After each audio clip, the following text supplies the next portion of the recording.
ಕ್ರಿಸ್ತನಲ್ಲಿ ಆತ್ಮೀಯ ಸಹೋದರ ಸಹೋದರಿಯರೇ, ತಮ್ಮೆಲ್ಲರನ್ನೂ ಈ ಪರಿಶುದ್ಧವಾದ ಆರಾಧನೆಗೆ ಆತ್ಮೀಯ ರೀತಿಯಲ್ಲಿ ನಿಮ್ಮನ್ನು ನಾನು ಸ್ವಾಗತಿಸುತ್ತೇನೆ. ನಮ್ಮನ್ನು ನಾವು ಆರಾಧನೆಗೆ ಸಿದ್ಧ ಮಾಡಿಕೊಳ್ಳೋಣ. ಮೌನವಾಗಿದ್ದು ನಮ್ಮ ಶಿರಗಳನ್ನು ಬಾಗಿ ನಮ್ಮ ಕಣ್ಣುಗಳನ್ನು ಮುಚ್ಚಿ ನಾವಿರುವಂತಹ ಸ್ಥಳದಲ್ಲಿ ನಾವು ದೇವರನ್ನು ಆರಾಧಿಸಲು ನಮ್ಮನ್ನು ನಾವು ಸಿದ್ಧ ಮಾಡಿಕೊಳ್ಳೋಣ.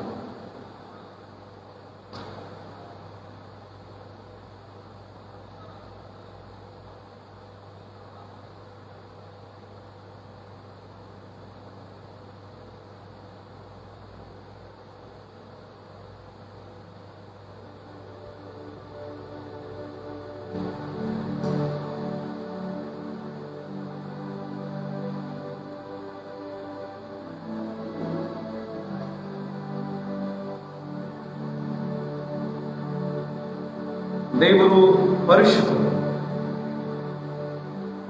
ಆತನು ಸರ್ವಶಕ್ತನು ಆಗಿರುವುದರಿಂದ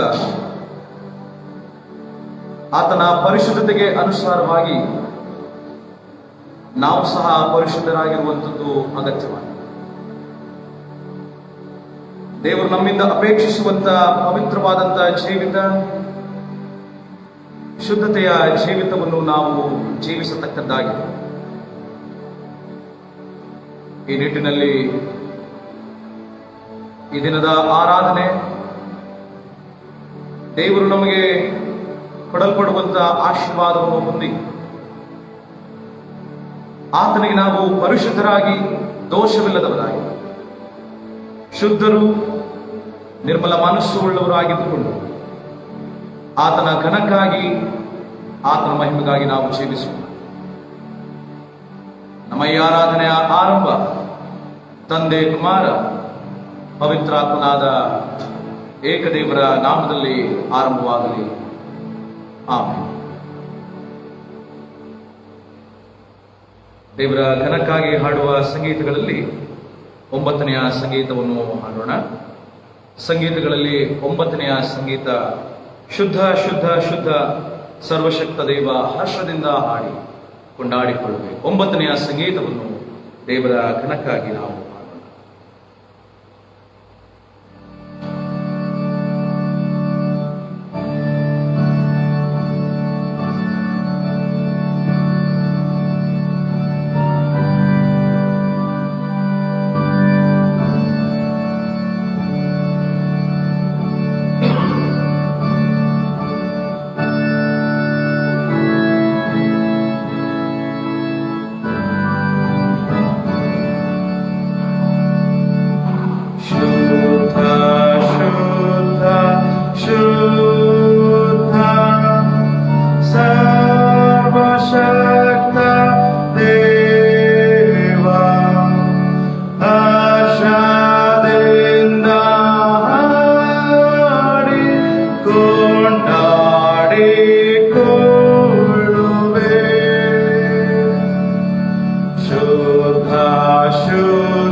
ಓದುವಾದ ಆರಾಧನಾ ಕ್ರಮ ಪುಸ್ತಕ ಪುಟ 123 ಅನುಸರಿಸೋಣ. 123ನೆಯ ಪುಟದಲ್ಲಿರುವಂತಹ 3ನೆಯ ವಿಧಾನವನ್ನು ಅನುಸರಿಸೋಣ. ಪುಟ 123. ಕೃತಜ್ಞತಾ ಸ್ತುತಿಯೊಡನೆ ಆತನ ಮಂದಿರ ದ್ವಾರಗಳಿಗೂ ಕೀರ್ತನೆಯೊಡನೆ ಆತನ ಅಂಗಲಿಗಳಿಗೂ ಬನ್ನಿರಿ. ಆತನ ಉಪಕಾರ ಸ್ಮರಿಸಿರಿ, ಆತನ ನಾಮವನ್ನು ಕೊಂಡಾಡಿರಿ. ಕರ್ತನು ಒಳ್ಳೆಯವನು, ಆತನ ಕೃಪೆಯು ಯುಗ ಯುಗಕ್ಕೂ, ಆತನ ಸತ್ತತೆಯು ತಲತಲಾಂತರಕ್ಕೂ ಇರುವುದು. ಬನ್ನಿರಿ, ನಮ್ಮ ನಿರ್ಮಾಣಿಕನಾದ ಕರ್ತನಿಗೆ ಸಾಷ್ಟಾಂಗವೆರಗಿ ಆರಾಧಿಸೋಣ. ಆತನು ನಮ್ಮ ದೇವರು, ನಾವು ಆತನು ಪಾಲಿಸುವ ಪ್ರಜೆಯು, ಆತನ ಕೈ ಕೆಳಗಿರುವ ಹಿಂಡು ಆಗಿದ್ದೇವೆ. ಕರ್ತನ ಪರ್ವತವನ್ನು ಹತ್ತತಕ್ಕವನು ಯಾರು? ಆತನ ಪವಿತ್ರ ಸ್ಥಾನದಲ್ಲಿ ನಿಲ್ಲುವುದಕ್ಕೆ ಎಂಥವನು ಯೋಗ್ಯನು? ಯಾವನು ಅಯೋಗ್ಯ ಕಾರ್ಯಗಳಲ್ಲಿ ಮನಸ್ಸಿಲ್ಲದೆ, ಮೋಸ ಪ್ರಮಾಣ ಮಾಡದೆ, ಶುದ್ಧ ಹಸ್ತವು ನಿರ್ಮಲ ಮನಸ್ಸು ಉಳ್ಳವನಾಗಿದ್ದಾನು, ಅವನೇ. ಕರ್ತನಾದ ನಮ್ಮ ದೇವರು ಕರುಣಿಸುವವನು, ಕ್ಷಮಿಸುವವನು ಆಗಿದ್ದಾನೆ. ನಾವು ಆತನಿಗೆ ತಿರುಗಿ ಬಿದ್ದೆವಲ್ಲ. ಕರ್ತನಾದ ನಮ್ಮ ದೇವರ ಮಾತನ್ನು ಕೇಳಲಿಲ್ಲ, ನಮಗೆ ಗೊತ್ತು ಮಾಡಿದ ಧರ್ಮ ಮಾರ್ಗದಲ್ಲಿ ನಡೆಯಲಿಲ್ಲ. ಕುಗ್ಗಿದ ಮನಸ್ಸು ದೇವರಿಗೆ ಇಷ್ಟೇ ಜ್ಞಾನ. ದೇವರೇ, ಪಶ್ಚಾತ್ತಾಪದಿಂದ ಜಜ್ಜಿ ಹೋದ ಮನಸ್ಸನ್ನು ನೀನು ತಿರಸ್ಕರಿಸುವುದಿಲ್ಲ. ಏಸು ಇಂತೆಂದನು, ಎಲೆ ಕಷ್ಟಪಡುವವರೇ, ಹೊರೆ ಹೊತ್ತವರೇ, ನೀವೆಲ್ಲರೂ ನನ್ನ ಬಳಿಗೆ ಬನ್ನಿರಿ, ನಾನು ನಿಮಗೆ ವಿಶ್ರಾಂತಿ ಕೊಡುವೆನು. ನಾನು ಎದ್ದು ನನ್ನ ತಂದೆ ಬಳಿಗೆ ಹೋಗಿ ಆತನಿಗೆ, ಅಪ್ಪ, ಪರಲೋಕಕ್ಕೆ ವಿರೋಧವಾಗಿಯೂ ನಿನ್ನ ಮುಂದೆಯೂ ಪಾಪ ಮಾಡಿದ್ದೇನೆ ಎಂದು ಹೇಳಬೇಕು. ಕರ್ತನೇ ನನ್ನ ಶರಣನೇ, ನನ್ನ ವಿಮೋಚನೆ. ನನ್ನ ಮಾತುಗಳು, ನನ್ನ ಹೃದಯದ ಧ್ಯಾನವು ನಿನಗೆ ಸಮರ್ಪಕವಾಗಿರಲಿ. ಕರ್ತನಲ್ಲಿ ಪ್ರಿಯರೇ, ನಮ್ಮ ಪಾಪಗಳನ್ನು, ನಮ್ಮ ದ್ರೋಹಗಳನ್ನು, ದೇವರ ವಿರುದ್ಧವಾಗಿ, ಮನುಷ್ಯರ ವಿರುದ್ಧವಾಗಿ ನಾವು ಮಾಡಿರುವಂತಹ ಪ್ರತಿಯೊಂದು ತಪ್ಪು ಅಪರಾಧಗಳನ್ನು ಕ್ಷಮೆಯನ್ನು ಯಾಚಿಸೋಣ. ಕ್ಷಣ ಹೊತ್ತು ನಾವು ಮೌನವಾಗಿದ್ದು ನಮ್ಮನ್ನು ನಾವು ಪರೀಕ್ಷಿಸಿಕೊಂಡವರಾಗಿ ದೇವರಲ್ಲಿ ಕ್ಷಮೆಯನ್ನು ಬೇಡೋಣ. ದೇವರ ಸ್ವಭಾವ ಸದಾ ಕರುಣೆ ತೋರಿಸುವುದು, ಕ್ಷಮಿಸುವುದು ಆತನ ಗುಣವಾಗಿದೆ. ಪ್ರಿಯರೇ, ನಾವು ಪಶ್ಚಾತ್ತಾಪದ ಹೃದಯದಿಂದ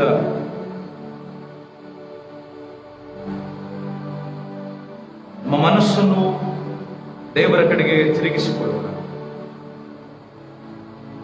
ದೇವರ ಕಡೆಗೆ ನಾವು ನಮ್ಮ ಜೀವನವನ್ನು ಹಿಂತಿರುಗಿಸಿಕೊಂಡವರಾಗಿ, ನಮ್ಮ ತಪ್ಪು ಅಪರಾಧಗಳೆಲ್ಲವನ್ನೂ ಸಹ ಕ್ಷಮಿಸು ಎಂಬುದಾಗಿ ಬೇಡುವವರಾಗಿ, ಆತನಿಂದ ಕ್ಷಮಾಪಣೆಯನ್ನು ಹೊಂದಿ ಆತನು ಬಯಸುವಂತ ಪವಿತ್ರವಾದ ಜೀವಿತ,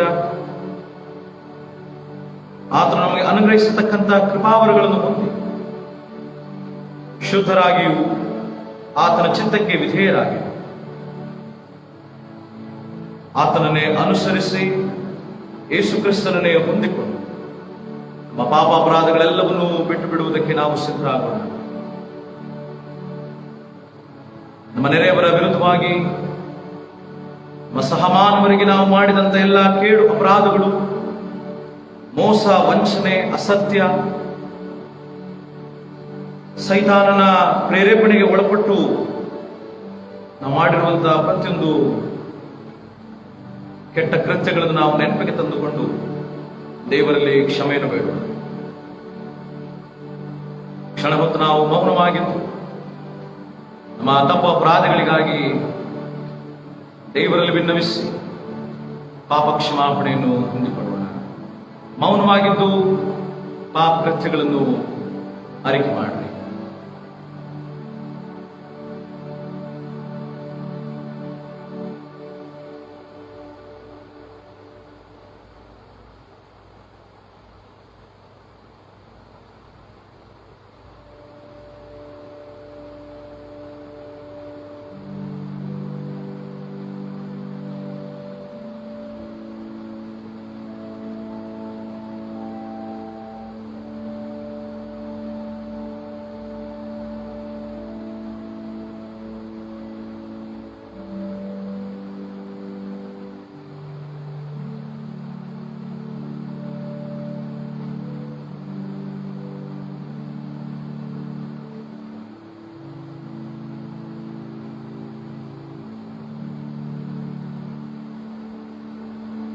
ಬನ್ನಿ ಪಶ್ಚಾತ್ತಾಪದಿಂದ ಸ್ವಾಮಿ ಹತ್ರ ಬರುವೆಂಬ ಸಂಗೀತದ ಮೊದಲ ಚರಣ 151ನೇ ಸಂಗೀತದಿಂದ ಹಾಡು.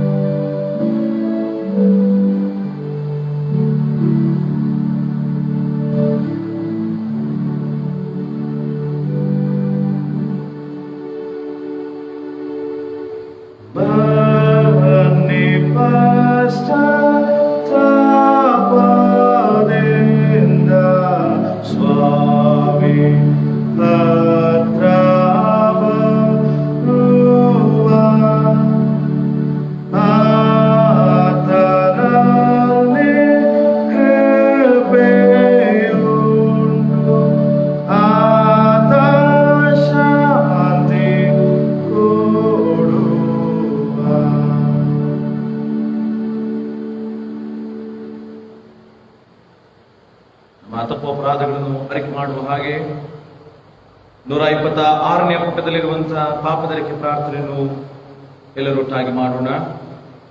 ಸಾಧ್ಯವಾಗುವುದಾದರೆ ಮೊಣಕಾಲೂರಿದವರಾಗಿ ನೀವಿರುವಂತಹ ಸ್ಥಳದಲ್ಲಿ 126ನೇ ಪುಟದಲ್ಲಿರುವಂತಹ ಪಾಪದರಿಕೆ ಪ್ರಾರ್ಥನೆಯನ್ನು ಎಲ್ಲರೂ ಒಟ್ಟಾಗಿ ಅರಿಕೆ ಮಾಡೋಣ.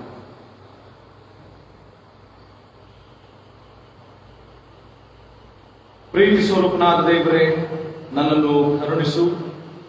ಕರುಣಾನಿಧಿಯೇ, ನನ್ನ ದ್ರೋಹವನ್ನೆಲ್ಲ ಅಳಿಸು. ನನ್ನ ಪಾಪವನ್ನು ಸಂಪೂರ್ಣವಾಗಿ ತೊಳೆದು ನನ್ನ ದೋಷವನ್ನು ಪರಿಹರಿಸಿ ನನ್ನನ್ನು ಶುದ್ಧಿಗೊಳಿಸು. ನಾನು ದ್ರೋಹಿ ಎಂದು ನಾನೇ ಒಪ್ಪಿಕೊಂಡಿದ್ದೇನೆ. ನನ್ನ ಪಾಪವು ಯಾವಾಗಲೂ ನನ್ನ ಮುಂದೆ. ನಿನಗೆ ತಪ್ಪು ಮಾಡಿದ್ದೇನೆ. ನಿನ್ನ ದೃಷ್ಟಿಗೆ ಕೆಟ್ಟದ್ದಾಗಿರುವುದನ್ನೇ ಮಾಡಿದ್ದೇನೆ. ದೇವರೇ, ನನ್ನಲ್ಲಿ ಶುದ್ಧ ಹೃದಯವನ್ನು ನಿರ್ಮಿಸು. ನನಗೆ ಸ್ಥಿರಚಿತ್ತವನ್ನು ಅನುಗ್ರಹಿಸಿ ನನ್ನನ್ನು ನೂತನಪಡಿಸು. ನಿನ್ನ ರಕ್ಷಣಾನಂದವನ್ನು ನಾನು ತಿರುಗಿ ಅನುಭವಿಸುವಂತೆ ಮಾಡು. ನನ್ನಲ್ಲಿ ಸಿದ್ಧ ಮನಸ್ಸನ್ನು ಹುಟ್ಟಿಸಿ ನನಗೆ ಆಧಾರ ಮಾಡು. ಆಮೆನ್.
ತಪ್ಪೋಪರಾಧಗಳನ್ನು ದೇವರ ಮುಂದೆ ಅರಿಕೆ ಮಾಡಿದವರಿಗೆ ದೇವರ ಶುಭವಾಕ್ಯವು ಮತ್ತು ಕ್ಷಮಾವಚನವು ಎಂದಿದೆ. ಕೃಪಾಳು ಪ್ರಭುವೇ, ನಿನ್ನ ವಿಶ್ವಾಸಿಗಳಿಗೆ ಪಾಪ ಕ್ಷಮೆಯನ್ನು ಶಾಂತಿಯನ್ನು ಅನುಗ್ರಹಿಸಿ ಅವರು ತಮ್ಮ ಎಲ್ಲಾ ಪಾಪಗಳಿಂದ ಶುದ್ಧೀಕರಣವನ್ನು ಹೊಂದಿ ಶಾಂತಚಿತ್ತರಾಗಿ ನಿನ್ನನ್ನು ಸೇವಿಸುವಂತೆ ದಯಪಾಲಿಸಬೇಕೆಂದು ನಮ್ಮ ಕರ್ತನಾದ ಯೇಸು ಕ್ರಿಸ್ತನ ಮುಖಾಂತರ ನಿನ್ನನ್ನು ಬೇಡಿಕೊಳ್ಳುತ್ತೇವೆ. ಆಮೇನ್. ದೇವರಿಂದ ಮಹೋಪಕಾರಗಳನ್ನು ಕ್ಷಮಾಪಣೆಯನ್ನು ಹೊಂದಿದಂತ ನಾವು ಆತನಿಗೆ ಉಪಕಾರ ಸ್ತುತಿ ಮಾಡೋಣ. ದೇವರಿಗೆ ಉಪಕಾರವನ್ನು ಸಲ್ಲಿಸುವ ಹಾಗೆ ಬುಧವಾರ ಆರಾಧನಾ ಕ್ರಮ ಪುಸ್ತಕ 120ನೇ ಪುಟದಲ್ಲಿರುವಂತಹ ಉಪಕಾರ ಸ್ತುತಿಯ ಪ್ರಾರ್ಥನೆಯನ್ನು ಎಲ್ಲರೂ ಒಟ್ಟಾಗಿ ಹೇಳೋಣ. 120ನೇ ಪುಟದಲ್ಲಿರುವಂತಹ ಉಪಕಾರ ಸ್ತುತಿಯ ಪ್ರಾರ್ಥನೆಯನ್ನು ಎಲ್ಲರೂ ಒಟ್ಟಾಗಿ ಹೇಳೋಣ. ಪುಟ 120. ಸರ್ವಶಕ್ತನಾದ ದೇವರೇ, ಎಲ್ಲ ಮೇಲುಗಳಿಗೆ ಮೂಲಕತ್ತು ನೀನು ಎಲ್ಲ ಮನುಷ್ಯರಿಗೂ ಅಯೋಗ್ಯರಾದ ನಮಗೂ ಬಹು ಪ್ರೀತಿಯೊಡನೆ ದಯಪಾಲಿಸುವ ವರಗಳಿಗಾಗಿ ಪೂರ್ಣ ಹೃದಯದಿಂದಲೂ ದೀನ ಭಾವದಿಂದಲೂ ನಿನಗೆ ಸ್ತೋತ್ರವನ್ನು ಸಲ್ಲಿಸುತ್ತೇವೆ. ನೀನು ನಮ್ಮನ್ನು ಉಂಟು ಮಾಡಿ ಸಾಕಿ ಸಲಹಿದಕ್ಕಾಗಿಯೂ ನಮ್ಮ ಬಾಳಿನ ಸುಖ ದುಃಖಗಳಲ್ಲಿ ಕಾಲೋಚಿತ ಸಹಾಯವನ್ನು ಅನುಗ್ರಹಿಸಿದ್ದಕ್ಕಾಗಿಯೂ ನಿನ್ನನ್ನು ಕೊಂಡಾಡುತ್ತೇವೆ. ಮುಖ್ಯವಾಗಿ ನಮ್ಮ ಕರ್ತನಾದ ಯೇಸು ಕ್ರಿಸ್ತನ ಮುಖಾಂತರ ಉಂಟಾದ ಲೋಕರಕ್ಷಣೆಯಲ್ಲಿ ತೋರಿ ಬಂದ ನಿನ್ನ ಅಮೂಲ್ಯ ಪ್ರೀತಿಗಾಗಿಯೂ ನೀನು ಅನುಗ್ರಹಿಸಿದ ಕೃಪಾ ಸಾಧನಗಳಿಗಾಗಿಯೂ ಪ್ರಭಾವದ ನಿರೀಕ್ಷೆಗಾಗಿಯೂ ನಿನ್ನನ್ನು ಕೊಂಡಾಡುತ್ತೇವೆ. ನೀನು ಮಾಡಿದ ಉಪಕಾರಗಳನ್ನೆಲ್ಲ ನಾವು ತಕ್ಕ ಹಾಗೆ ನೆನೆಸಿ ಕೃತಜ್ಞರಾಗಿದ್ದು ಮಾತಿನಿಂದ ಮಾತ್ರವಲ್ಲದೆ ಬಾಳಿನಿಂದಲೂ ನಿನ್ನನ್ನು ಸ್ತೋತ್ರ ಮಾಡುವಂತೆ ಅನುಗ್ರಹಿಸು. ನಾವು ನಮ್ಮ ದೇಹಾತ್ಮಗಳನ್ನು ನಿನ್ನ ಸೇವೆಗೆ ಪ್ರತಿಷ್ಠಿಸಿಕೊಂಡು ನಮ್ಮ ಜೀವಮಾನದಲ್ಲೆಲ್ಲ ನಿರ್ಮಲ ಚಿತ್ತದಿಂದಲೂ ನೀತಿಯಿಂದಲೂ ನಿನ್ನ ಮುಂದೆ ನಡೆದುಕೊಳ್ಳುವಂತೆ ದಯ ಮಾಡಬೇಕು. ನಮ್ಮ ಕರ್ತನಾದ ಯೇಸು ಕ್ರಿಸ್ತನ ಮುಖಾಂತರ ನಿನ್ನನ್ನು ಬೇಡಿಕೊಳ್ಳುತ್ತೇವೆ. ನಿನ್ನೊಂದಿಗೂ ಪವಿತ್ರಾತ್ಮನೊಂದಿಗೂ ಕೂಡಿರುವ ಆತನಿಗೆ ಸದಾಕಾಲವು ಮಾನ ಪ್ರಭಾವಗಳಿರಲಿ. ಆಮೆನ್. ಪ್ರಾರ್ಥನೆ ಮಾಡೋಣ.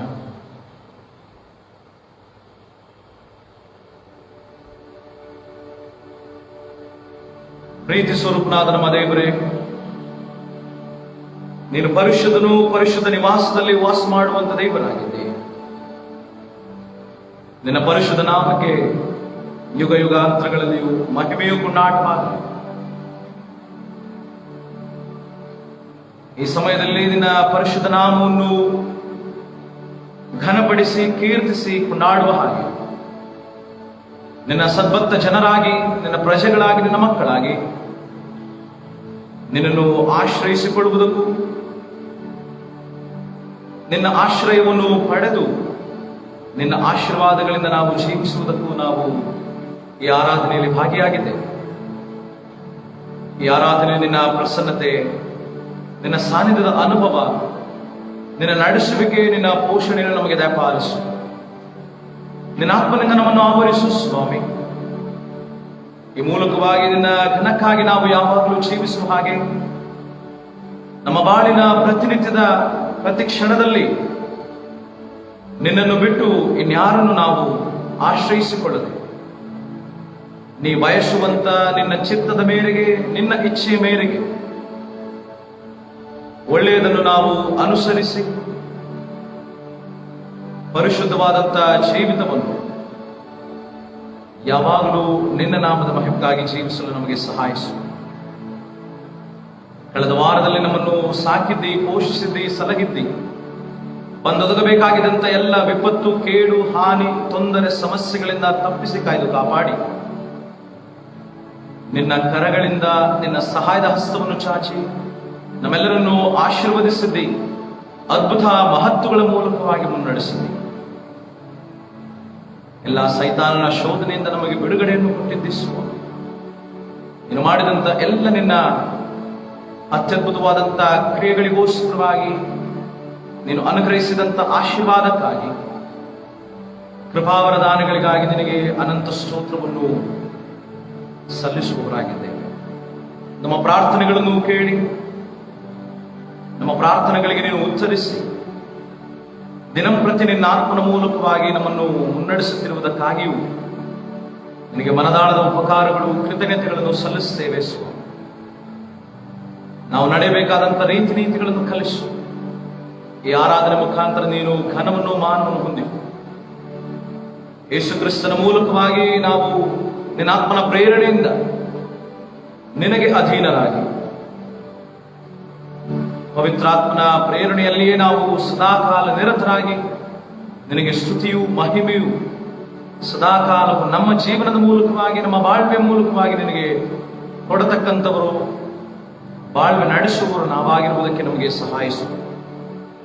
ನಿನ್ನಾತ್ಮನ ಉತ್ತೇಜನದಿಂದ ಪರಿಶುದ್ಧರಾಗಿಯೂ ಪರಿಶುದ್ಧವಾದ ಮನೋಭಾವ, ನಡತೆ, ವ್ಯಕ್ತಿತ್ವಗಳನ್ನು ಒಳಗೊಂಡಂತಹ ಜೀವಿತ ನಮ್ಮದಾಗಿರ್ಲಿಕ್ಕಾಗುವ ಹಾಗೆ ನಮಗೆ ಸಹಾಯ ಮಾಡಿ ಬಲಪಡಿಸಿ ಮುನ್ನಡೆಸು.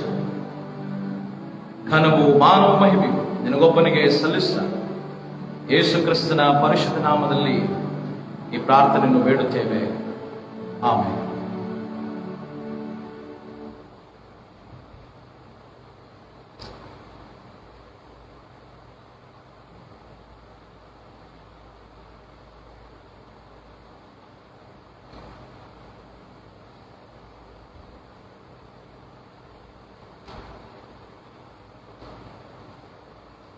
ನೂತನ ವರ್ಷಕ್ಕೆ ಕಾಲಿಟ್ಟಿರುವಂತಹ ನಾವು ಈ ನೂತನ ವರ್ಷಕ್ಕೆ ಅನುಸಾರವಾಗಿ ನಿಮ್ಮೆಲ್ಲರಿಗೂ ನಾನು ಶುಭಕೋರುವನಾಗಿದ್ದೇನೆ. ನೂತನ ವರ್ಷಕ್ಕನುಸಾರವಾದಂಥ ವಿಶೇಷ ಗೀತೆಯನ್ನು ನಿಮಗಾಗಿ ನಾನು ಸಮರ್ಪಿಸಲಿಕ್ಕಿದ್ದೇನೆ. ವಿಶೇಷ ಗೀತೆಯನ್ನು ಆಲಿಸುವಂತೆ ನಾನು ಪ್ರೀತಿಯಿಂದ ಕೇಳಿಕೊಳ್ಳುತ್ತೇನೆ.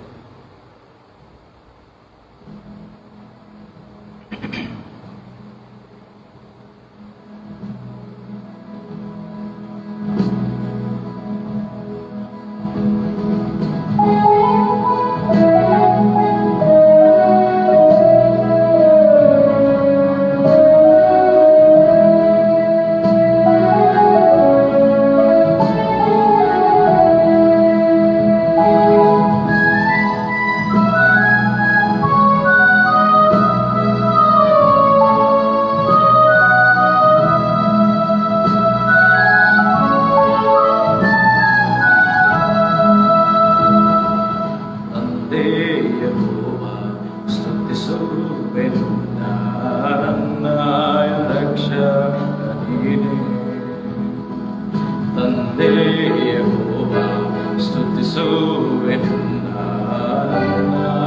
ರಕ್ಷಕ ನೀನೇ. ಮತ್ತೊಂದು ದಿನವ ನೀಡಿದೆ ದೇವ, ಹಲ್ಲೆಲೂಯಾ ಎಂದೆಂದಿಗೂ. ಮತ್ತೊಂದು ದಿನವ ನೀಡಿದೆ ದೇವ, ಹಲ್ಲೆಲೂಯಾ ಎಂದೆಂದಿಗೂ. ತಂದೆ ಯೆಹೋವ ಸ್ತುತಿಸುವೆ ನಿನ್ನ ರಕ್ಷಕ ನೀನೇ.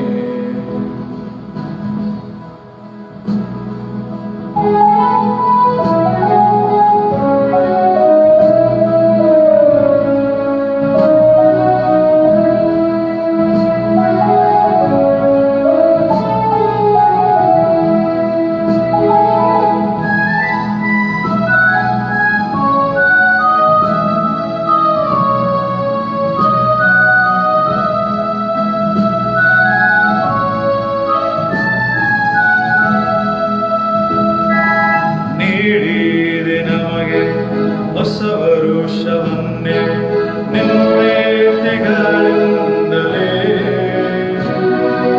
ತಂದೆ ಯೆಹೋವ ಸ್ತೋತ್ರವು ನಿನಗೆ, ಹಲ್ಲೆಲೂಯಾ ಎಂದೆಂದಿಗೂ. ನೀಡಿದೆ ನಮಗೆ ಹೊಸ ವರುಷವನ್ನೇ ನಿನ್ನೆತಿಗಳಿಂದಲೇ. ತಂದೆ ಯೆಹೋವ ಸ್ತೋತ್ರವು ನಿನಗೆ, ಹಲ್ಲೆಲೂಯಾ ಎಂದೆಂದಿಗೂ.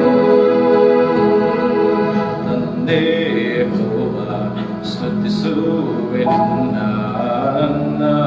ರಕ್ಷಕ ನೀನೇ.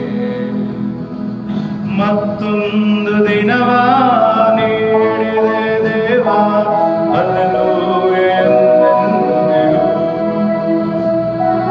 ಮತ್ತೊಂದು ದಿನವ ನೀಡಿದೆ ದೇವ, ಹಲ್ಲೆಲೂಯಾ ಎಂದೆಂದಿಗೂ. ತಂದೆ ಯೆಹೋವ ಸ್ತುತಿಸುವೆ ನಿನ್ನ ರಕ್ಷಕ ನೀನೇ.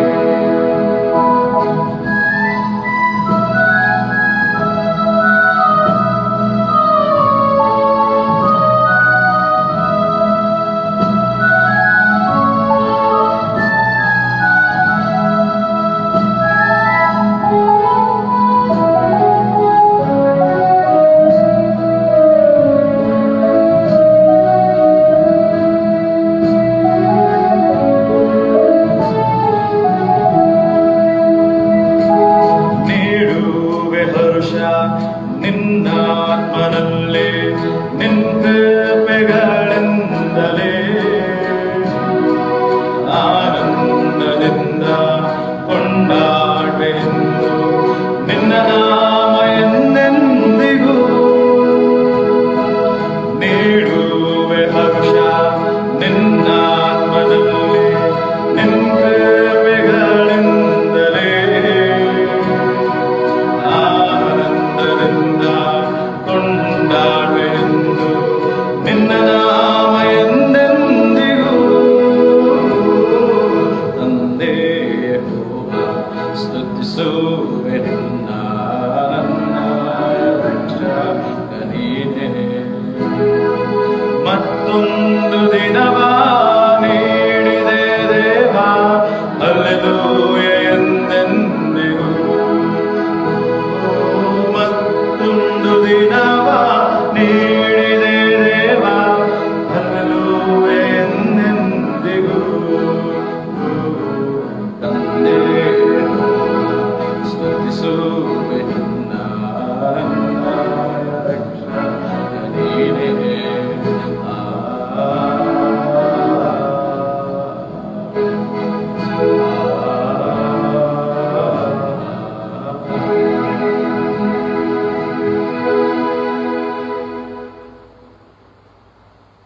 ಸುವಾರ್ಥ ಭಾಗದಿಂದ ದೇವರ ವಾಕ್ಯದ ಪಾರಾಯಣವನ್ನು ಆಲಿಸೋಣ.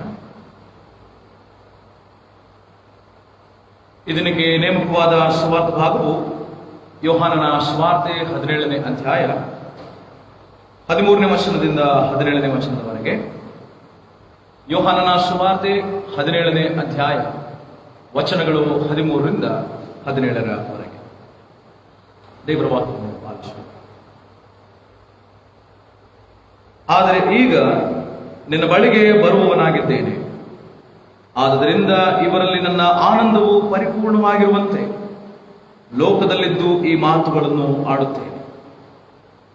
ನಾನು ನಿನ್ನ ವಾಕ್ಯವನ್ನು ಇವರಿಗೆ ಕೊಟ್ಟಿದ್ದೇನೆ. ನಾನು ಲೋಕದವನಲ್ಲದೆ ಇರುವ ಪ್ರಕಾರ ಇವರು ಲೋಕದವರಲ್ಲ. ಆದ ಕಾರಣ ಲೋಕವು ಇವರ ಮೇಲೆ ದ್ವೇಷ ಮಾಡಿದೆ. ಇವರನ್ನು ಲೋಕದೊಳಗಿಂದ ತೆಗೆದುಕೊಂಡು ಹೋಗಬೇಕೆಂದು ನಾನು ಕೇಳಿಕೊಳ್ಳುವುದಿಲ್ಲ, ಕೆಡುಕನಿಂದ ತಪ್ಪಿಸಿ ಕಾಪಾಡಬೇಕೆಂದು ಕೇಳಿಕೊಳ್ಳುತ್ತೇನೆ. ನಾನು ಲೋಕದವನಲ್ಲದೆ ಇರುವ ಪ್ರಕಾರ ಇವರು ಲೋಕದವರಲ್ಲ. ಇವರನ್ನು ಸತ್ಯದಲ್ಲಿ ಸೇರಿಸಿ ಪ್ರತಿಷ್ಠೆಪಡಿಸು. ನಿನ್ನ ವಾಕ್ಯವೇ ಸತ್ಯವು ಎಂಬುದು. ಕ್ರಿಸ್ತನೇ, ನಿನಗೆ ಸ್ತೋತ್ರವಾಗಲಿ.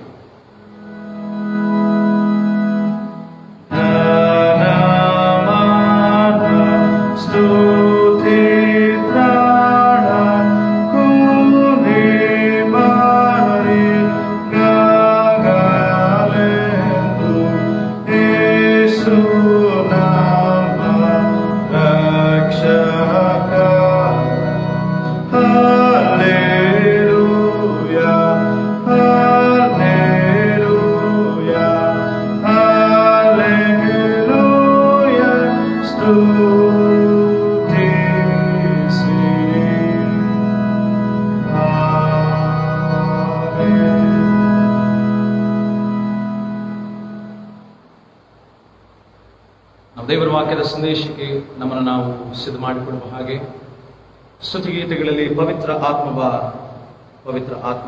ಯೇಸುವಿನ ಮಹಿಮೆಗಾಗಿ ಜೀವಿಸ ಮಾಡುವ ಎಂಬ ಗೀತೆಯನ್ನು ಹಾಡು.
ಯೇಸುವೇ ನನ್ನ ಜೀವವು, ಯೇಸುವೇ ನನ್ನ ಪ್ರಭು, ಯೇಸುವೇ ಮಾರ್ಗವು, ಯೇಸುವೇ ಸತ್ಯವು, ಯೇಸುವೇ ನನ್ನ ಜೀವವು, ಯೇಸುವೇ ನನ್ನ ಪ್ರಭು. ನಾನಿನಗಾಗಿ ಯೇಸು ನಿನಗಾಗಿ, ನಾನಿನಗಾಗಿ ಯೇಸು ನಿನಗಾಗಿ, ನಾನಿನಗಾಗಿ ಯೇಸು ನಿನಗಾಗಿ ಎನ್ನಾಳ ಅರ್ಪಿಸುವೆ. ಪವಿತ್ರ ಆತ್ಮ, ಪವಿತ್ರ ಯೇಸುವಿನ ಮಹಿಮೆಗಾಗಿ ಜೀವಿಸ ಮಾಡವ, ಜೀವಿಸ ಮಾಡವ, ಜೀವಿಸ ಮಾಡವ.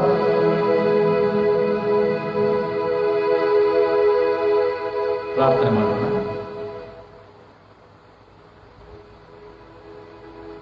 ಪರಿಶುದ್ಧನು ಮಹೋನ್ನತನಾಗಿರುವ ನಮ್ಮ ದೇವರೇ,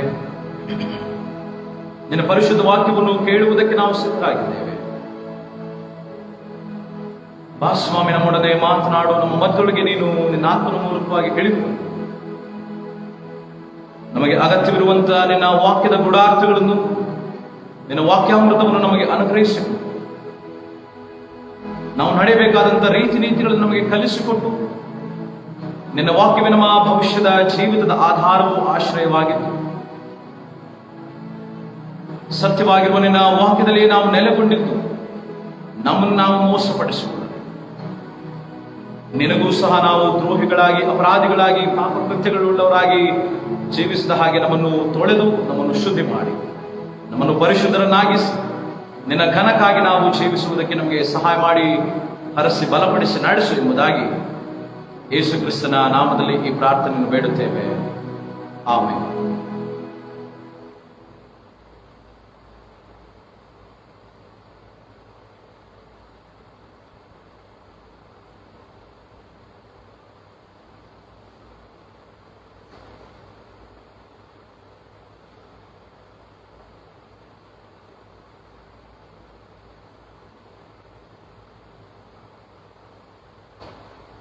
ಕರ್ತನಲ್ಲಿ ಪ್ರೀತಿಯುಳ್ಳ ದೇವಜನರೇ, ತಮ್ಮೆಲ್ಲರಿಗೂ ಮುಂಜಾನೆಯ ಶುಭ ವಂದನೆಗಳು. ಈ ಪರಿಶುದ್ಧವಾದ ಆರಾಧನೆಗೆ ಮತ್ತು ವಾಕ್ಯ ಧ್ಯಾನಕ್ಕೆ ಪ್ರೀತಿಯಿಂದ ನಾನು ನಿಮ್ಮನ್ನು ಸ್ವಾಗತಿಸುತ್ತೇನೆ. ಯೇಸು ಸ್ವಾಮಿಯ ಪರಿಶುದ್ಧ ನಾಮದಲ್ಲಿ ನಮ್ಮೆಲ್ಲರಿಗೂ ಸಮಾಧಾನ, ಸಂತೋಷ ನಿತ್ಯವೂ ನೆಲೆಯಾಗಿರುತ್ತೆ. ನಾವು ಈ ದಿನ ಧ್ಯಾನ ಮಾಡಲಿಕ್ಕಿರುವಂಥ ವಿಷಯ ಬಿ ಹೋಲಿ ಎಂಬುದಾಗಿ ಆಂಗ್ಲ ಭಾಷೆಯಲ್ಲಿ ನಮಗೆ ನಮ್ಮ ಕ್ರೈಸ್ತ ಪಂಚಾಂಗದ ಪ್ರಕಾರವಾಗಿ ಕೊಡಲ್ಪಟ್ಟಿದೆ. ಬಿ ಹೋಲಿ ಎಂಬುದಾಗಿ ಕನ್ನಡಕ್ಕೆ ಭಾಷಾಂತರಿಸುವಾಗ ಪರಿಶುದ್ಧರಾಗಿರ್ರಿ ಎಂಬುದಾಗಿ ಆ ಪದ ನಮಗೆ ತಿಳಿಸ್ತದೆ. ಪರಿಶುದ್ಧರಾಗಿರ್ರಿ ಎಂಬುದಾಗಿ ನಮ್ಮೆಲ್ಲರಿಗೂ ಕೊಡಲ್ಪಟ್ಟಂತ ಈ ದಿನದ ಈ ಶೀರ್ಷಿಕೆ ಯಾವ ವಿಷಯದಲ್ಲಿ, ಯಾವಾಗ, ಹೇಗೆ ನಾವು ಪರಿಶುದ್ಧರಾಗಿರಬೇಕು ಎಂಬುದಾಗಿ ನಾವು ಪ್ರಶ್ನೆ ಮಾಡುವುದಾದ್ರೆ, ನಮ್ಮ ಪ್ರತಿನಿತ್ಯದ ಬಾಳ್ವೆಯಲ್ಲಿ ಪ್ರತಿದಿನವೂ ಪ್ರತಿ ಕ್ಷಣವೂ ನಾವು ಪರಿಶುದ್ಧರಾಗಿರಬೇಕೆಂಬುದಾಗಿ ದೇವರು ನಮಗೆ ಹೇಳುತ್ತಾರೆ. ದೇವರ ವಾಕ್ಯವೂ ಸಹ ನಮಗೆ ಎಚ್ಚರಿಸುತ್ತದೆ, ನಾವು ಪರಿಶುದ್ಧರಾಗಿ ಪವಿತ್ರರಾಗಿ ನಾವು ಜೀವಿಸಬೇಕೆಂಬುದಾಗಿ. ನಮ್ಮ ನುಡಿಗಳಲ್ಲಿ ನಾವು ಪರಿಶುದ್ಧರಾಗಿರಬೇಕು, ನಮ್ಮ ನಡೆಗಳಲ್ಲಿ ನಾವು ಪರಿಶುದ್ಧರಾಗಿರಬೇಕು, ನಮ್ಮ ನಡತೆ ಪರಿಶುದ್ಧವಾಗಿರಬೇಕು, ನಮ್ಮ ವ್ಯಕ್ತಿತ್ವ, ನಮ್ಮ ಸ್ವಭಾವ, ನಮ್ಮ ವರ್ತನೆಗಳು, ನಮ್ಮ ಜೀವಿತವೇ ಒಟ್ಟಾರೆ ಎಲ್ಲವೂ ಸಹ ಪರಿಶುದ್ಧವಾಗಿ ಇರಬೇಕು ಎಂಬುದಾಗಿ ದೇವರು ನಮ್ಮಿಂದ ಬಯಸ್ತಾನೆ. ಇದು ನಮಗೆ ಆಜ್ಞಾವಿಧಿಯಾಗಿ ನಮಗೆ ದಯಪಾಲಿಸಿದ್ದಾನೆ. ಪ್ರಿಯ, ನಾವು ಮಾಡುವಂಥ ಆಲೋಚನೆ, ನಮ್ಮ ಹೃದಯದ ಪ್ರತಿನಿತ್ಯದ ಆಲೋಚನೆ ಅಥವಾ ನಮ್ಮ ಜೀವಿತದ ಪ್ರತಿನಿತ್ಯದ ಬಾಳ್ವೆಯಲ್ಲಿ ಪ್ರತಿ ಕ್ಷಣವೂ ನಾವು ಪರಿಶುದ್ಧರಾಗಿ ಇರಬೇಕೆಂಬುದಾಗಿಯೇ ದೇವರು ನಮ್ಮನ್ನು ಸೃಷ್ಟಿಸಿದ್ದಾನೆ. ದೇವರು ನಮ್ಮನ್ನು ನಿರ್ಮಿಸಿ ಆತನು ಸಾಕಿ ಸಲಹುವವನಾಗಿದ್ದಾನೆ. ಈ ಪರಿಶುದ್ಧರಾಗಿರ್ರಿ ಎಂಬುದಾಗಿ ಈ ಪದ ಬಳಕೆ ಗ್ರೀಕ್ ಭಾಷೆಯಲ್ಲಿ ನಾವು ಗಮನಿಸುವಾಗ ಹಗಿಯೋಸ್ ಎಂಬುದಾಗಿ, ಈ ಪರಿಶುದ್ಧರಾಗಿರ್ರಿ ಎಂಬುದಾಗಿ ಬಳಸಲ್ಪಟ್ಟಂತ ಪದಕ್ಕೆ ಗ್ರೀಕ್ ಪದ ಹಗಿಯೋಸ್ ಎಂಬುದಾಗಿ ಬಳಸಲಾಗಿದೆ. ನಾವು ಹಗಿಯೋಸ್ ಎಂಬುದಾಗಿ ಅದರ ಅರ್ಥವನ್ನು ಅರ್ಥ ಮಾಡಿಕೊಳ್ಳುವಂತ ಪ್ರಯತ್ನ ಮಾಡುವುದಾದರೆ, ಹಗಿಯೋಸ್ ಎನ್ನುವಂತ ಪದ ಅದು ಸೆಟ್ ಅಪಾರ್ಟ್ ಎಂಬುದಾಗಿ, ಸ್ಯಾಂಕ್ಟಿಫೈ ಅಥವಾ ಕಾನ್ಸಿಕ್ರೇಟ್ ಎಂಬುದಾಗಿ ಆಂಗ್ಲ ಭಾಷೆಯಲ್ಲಿ. ಕಾನ್ಸಿಕ್ರೇಟ್ ಎಂಬುದಾಗಿ ಹೇಳುವುದಾದರೆ ಪ್ರತಿಷ್ಠೆಪಡಿಸು ಅಥವಾ ಪ್ರತಿಷ್ಠಿತವಾಗಿ ನಾನು ದೇವರಿಗೆ ಸಮರ್ಪಿಸಿಕೊಳ್ಳಬೇಕೆಂಬುದಾಗಿ. ಸೆಟ್ ಅಪಾರ್ಟ್ ಎಂಬುದಾಗಿ ಹೇಳುವುದಾದರೆ ನಾನು ಪ್ರತ್ಯೇಕಪಡಿಸು ಎಂಬುದಾಗಿ ಹೇಳಿದೆ. ಪ್ರತ್ಯೇಕವಾದಂಥ ಜೀವಿತ, ದೇವರಿಂದ ಆದುಕೊಂಡಂತ ಜನರು, ಕ್ರಿಸ್ತನವರು, ಕ್ರೈಸ್ತರು ಪ್ರತ್ಯೇಕಿಸಲ್ಪಟ್ಟಂತ ಪರಿಶುದ್ಧವಾದಂಥ ಜೀವಿತವನ್ನು ನಾವು ಜೀವಿಸತಕ್ಕವರು ಎಂಬುದಾಗಿ ಈ ಹಗಿಯೋಸ್ ಎನ್ನುವಂಥ ಪದದ ಅರ್ಥಗಳು ನಮಗೆ ಕೊಡಲ್ಪಡುತ್ತವೆ. ಮತ್ತು ಸ್ಯಾಂಕ್ಟಿಫೈ ಎಂಬುದಾಗಿ ಹೇಳುವುದಾದರೆ ಶುದ್ಧವಾದಂಥ ಪವಿತ್ರವಾದಂಥ ಜೀವಿತ ನಮ್ಮ ಆಲೋಚನೆಗಳಿಂದ, ನಮ್ಮ ಮಾತುಗಳಿಂದ, ನಮ್ಮ ನಡತೆ, ವ್ಯಕ್ತಿತ್ವ, ಕೃತ್ಯಗಳಿಂದ ಇರತಕ್ಕದ್ದು ಎಂಬುದಾಗಿ ಇದರ ಅರ್ಥವನ್ನು ಕೊಡುವಂಥದ್ದಾಗಿದೆ. ಈ ಹಗಿಯೋಸ್ ಎನ್ನುವಂಥ ಬಿ ಹೋಲಿ ಅಥವಾ ಪರಿಶುದ್ಧರಾಗಿರ್ರಿ, ದೇವರು ನಮ್ಮಿಂದ ಬಯಸುವಂಥದ್ದು. ನಾವು ಪ್ರತ್ಯೇಕಿಸಲ್ಪಟ್ಟಂತ ಕ್ರೈಸ್ತರು, ಕ್ರೈಸ್ತ ಜನಾಂಗದವರು, ಕ್ರಿಸ್ತನ ವಿಶ್ವಾಸಿಗಳಾಗಿರುವುದರಿಂದ ನನ್ನ ನಿಮ್ಮೆಲ್ಲರ ಜೀವಿತ, ನಮ್ಮ ಕ್ರೈಸ್ತ ಸಮುದಾಯದ ಸಭೆಯ ಜೀವಿತ, ಕ್ರಿಸ್ತನ ವಿಶ್ವಾಸಿಗಳು ಪರಿಶುದ್ಧರಾಗಿ, ಶುದ್ಧರಾಗಿ ಮತ್ತು ಪ್ರತ್ಯೇಕಿಸಲ್ಪಟ್ಟಂತ ದೇವರಿಗೆ ಪ್ರತಿಷ್ಠಿಸಲ್ಪಟ್ಟಂತ ಜನರಾಗಿ ನಾವು ಜೀವಿಸಬೇಕಾದದ್ದೇ ಇಂದಿನ ಪರಿಚ್ಛೇದದ ಅಥವಾ ಪರಿಚ್ಛೇದಗಳು ನಮಗೆ ಕೊಡಲ್ಪಡುವಂತಹ ಪರಿಶುದ್ಧರಾಗಿರಿ ಎನ್ನುವುದಕ್ಕೆ ಅರ್ಥವಾಗಿದೆ. ನಮ್ಮ ಕ್ರೈಸ್ತ ಪಂಚಾಂಗದಲ್ಲಿ 3 ಪರಿಚ್ಛೇದಗಳನ್ನು ನಮಗೆ ಒದಗಿಸಿಕೊಟ್ಟಿದ್ದಾರೆ. ಮೊದಲ ಪರಿಚ್ಛೇದ ಅದು ಧರ್ಮೋಪದೇಶ ಕಾಂಡ 7ನೇ ಅಧ್ಯಾಯದ ಪ್ರಾರಂಭದ 11 ವಚನಗಳು. ಧರ್ಮೋಪದೇಶ ಕಾಂಡ ಹಳೆ ಒಡಂಬಡಿಕೆಯಲ್ಲಿ 7ನೇ ಅಧ್ಯಾಯ ಪ್ರಾರಂಭದ 11 ವಚನಗಳು. ಮತ್ತು ಪತ್ರಿಕಾ ಭಾಗದಲ್ಲಿ ಎಫೆಸದವರಿಗೆ ಬರೆದ ಪತ್ರಿಕೆ 5ನೇ ಅಧ್ಯಾಯ 18ರಿಂದ 20 ವಚನಗಳು. ಪತ್ರಿಕಾ ಭಾಗದ ಪಾರಾಯಣ ಎಫೆಸದ ಪತ್ರಿಕೆ 5ನೇ ಅಧ್ಯಾಯ 18ರಿಂದ 20ನೇ ವಚನಗಳು. ಮತ್ತು ಸುವಾರ್ಥ ಭಾಗ ನಾವೆಲ್ಲರೂ ಓದಿ ಕೇಳಿದ್ದೇವೆ. ಯೋಹಾನನ ಸುವಾರ್ತೆ 17ನೇ ಅಧ್ಯಾಯದ 13ರಿಂದ 17ನೇ ವಚನದವರೆಗೆ. ಈ ಭಾಗಗಳನ್ನು ನಾವು ಗಮನಿಸುವಾಗ ಪರಿಶುದ್ಧರಾಗಿರಿ ಎಂಬುದಕ್ಕೆ ನಮಗೆ ಕರೆ ಕೊಡುವಂತ ಅಥವಾ ದೇವರು ನಮಗೆ ಕೊಡತಕ್ಕಂತ ವಾಕ್ಯದ ಗೂಢಾರ್ಥಗಳನ್ನು ನಾವು ಗಮನಿಸುವಾಗ, ಧರ್ಮೋಪದೇಶ ಕಾಂಡ ಹಳೆ ಒಡಂಬಡಿಕೆ ಪುಸ್ತಕದಲ್ಲಿ ದೇವರು ಆರಿಸಿಕೊಂಡಂತ ಜನಾಂಗದವರನ್ನು ಇಸ್ರಾಯೇಲರಿಗೆ ಮೋಶೆಯ ಮುಖಾಂತರವಾಗಿ ಹೇಗೆ ನೀವು ಪರಿಶುದ್ಧರಾಗಿರಬೇಕೆಂಬುದಾಗಿ ಬೋಧಿಸುತ್ತಿದ್ದಾರೆ. ಮೋಶೆಯ ಬೋಧನೆ ಧರ್ಮೋಪದೇಶ ಕಾಂಡದಲ್ಲಿರುವಂತಹ ಇಸ್ರಾಯೇಲರಿಗೆ ಬೋಧನೆಗಳ ಮೂಲಕವಾಗಿ ನೀವು ಹೇಗೆ ಪರಿಶುದ್ಧರಾಗಿ ಜೀವಿಸತಕ್ಕದೆಂಬುದಾಗಿ ತಿಳಿಸುವವನಾಗಿದ್ದಾನೆ. ದೇವರ ಈ ಆಯ್ಕೆ ಪ್ರತ್ಯೇಕವಾಗಿ ನಾವು 7ನೇ ವಚನ ಗಮನಿಸುವುದಾದರೆ, ಧರ್ಮೋಪದೇಶ ಕಾಂಡ 7ನೇ ಅಧ್ಯಾಯ 7ನೇ ವಚನದಲ್ಲಿ ದೇವರು ಮೋಶೆ ಮುಖಾಂತರವಾಗಿ ಇಸ್ರಾಯೇಲ್ ಜನರಿಗೆ ಹೇಳ್ತಾನೆ, ನಿಮ್ಮನ್ನು ಎಲ್ಲಾ ಜನಾಂಗಗಳಲ್ಲಿ ಹೆಚ್ಚು ಮಂದಿ ಎಂದು ಇಷ್ಟಪಟ್ಟು ಆದುಕೊಳ್ಳಲಿಲ್ಲ, ಬದಲಾಗಿ ನೀವು ಎಲ್ಲಾ ಜನಾಂಗಗಳಿಗಿಂತಲೂ ಸ್ವಲ್ಪ ಮಂದಿಯಷ್ಟೇ ಎಂಬುದಾಗಿ ಹೇಳ್ತಾರೆ. ದೇವರು ಇಸ್ರಾಯೇಲ್ ಜನರನ್ನು ಆರಿಸಿಕೊಂಡಾಗ ಆಂಗ್ಲ ಭಾಷೆಯ ನೀವು ಬೈಬಲ್ ಅನ್ನು ಓದುವುದಾದರೆ ಒಂದು ಭಾಷಾಂತರ ಹೇಳ್ತದೆ ಫ್ಯೂಯೆಸ್ಟ್ ಆಫ್ ಪೀಪಲ್ಸ್ ಎಂಬುದಾಗಿ ಹೇಳ್ತದೆ, ಇನ್ನೊಂದು ಭಾಷಾಂತರ ಹೇಳ್ತದೆ ಲೀಸ್ಟ್ ಆಫ್ ಪೀಪಲ್ಸ್ ಎಂಬುದಾಗಿ. ಅಂದ್ರೆ ಒಂದು ವೇಳೆ ಈ ಇಸ್ರಾಯೇಲ್ ಜನರು ಬಹಳ ಅಲ್ಪಸಂಖ್ಯಾತರು, ಇಲ್ಲವೇ ಬಹಳ ಕಡಿಮೆ ಪ್ರಮಾಣದಲ್ಲಿರುವವರು, ಇಲ್ಲವೇ ಅವರು ಅಲ್ಪರು ಆಗಿರುವಂತಹ ವ್ಯಕ್ತಿಗಳಾಗಿರುವುದರಿಂದ ಇವರನ್ನು ನಾನು ಆರಿಸಿಕೊಂಡಿದ್ದೇನೆ ಎಂಬುದಾಗಿ. ಇವರು ಬಲಶಾಲಿಗಳೆಂಬುದಾಗಿ ನಾನು ಆರಿಸಿಕೊಳ್ಳಲಿಲ್ಲ, ಇವರು ಶಕ್ತಿಶಾಲಿಗಳು, ಯುಕ್ತಿವಂತರು, ಬುದ್ಧಿವಂತರು, ಶ್ರೇಷ್ಠರೆಂಬುದಾಗಿ ಇವರನ್ನು ನಾನು ಆರಿಸಿಕೊಳ್ಳಲಿಲ್ಲ, ಬದಲಾಗಿ ಇವರು ಎಲ್ಲಾ ಜನಾಂಗಗಳಿಗಿಂತಲೂ ಆ ಕಾಲದಲ್ಲಿ, ಅಂದರೆ ಇಸ್ರಾಯೇಲ್ ಜನರು ಜೀವಿಸುತ್ತಿದ್ದಂತಹ ಸಂದರ್ಭದಲ್ಲಿ ಇತರ ಜನಾಂಗಗಳು, ಇತರ ಧರ್ಮಗಳಿಗಿಂತಲೂ ಇವರು ಅಲ್ಪರು ಎಂಬುದಾಗಿ, ಅಥವಾ ಗಣನೆಗೆ ಬಾರದವರು ಎಂಬುದಾಗಿ, ಅಥವಾ ಬಲವಿಲ್ಲದೆ ಇರುವಂತಹ, ಶಕ್ತಿಶಾಲಿಗಳಾಗದೆ ಇರುವಂತಹ ಜನಾಂಗದವರಾದ್ದರಿಂದ ದೇವರು ಇವರನ್ನು ಆರಿಸಿಕೊಂಡರು ಎಂಬುದಾಗಿ.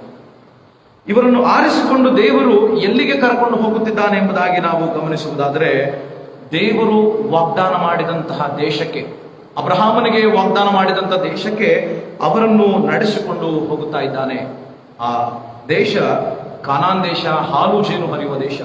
ಆ ದೇಶದಲ್ಲಿ, ಕಾನಾನ್ ದೇಶದಲ್ಲಿ ಯಾರ್ಯಾರು ಇದ್ದಾರೆ ಎಂಬುದಾಗಿ ಗಮನಿಸುವುದಾದರೆ ಮೊದಲನೇ ವಚನ ಹೇಳ್ತದೆ, ಅಲ್ಲಿರುವಂತಹ ಜನಾಂಗದವರು ಯಾರೆಂದರೆ ಅವರು ಸಂಖ್ಯೆಯಲ್ಲಿ ಬಲವುಳ್ಳವರು, ಇಸ್ರಾಯೇಲರಿಗಿಂತಲೂ ಬಲಶಾಲಿಗಳು, ಇಸ್ರಾಯೇಲರಿಗಿಂತಲೂ ಶಕ್ತಿಶಾಲಿಗಳು, ಇಸ್ರಾಯೇಲರಿಗಿಂತಲೂ ಬಹಳ ಯುಕ್ತಿವಂತವರು ಮತ್ತು ಬಲವಂತವರು ಮತ್ತು ಪರಾಕ್ರಮಶಾಲಿಗಳುಳ್ಳವರು ಆಗಿರುವಂಥವರು.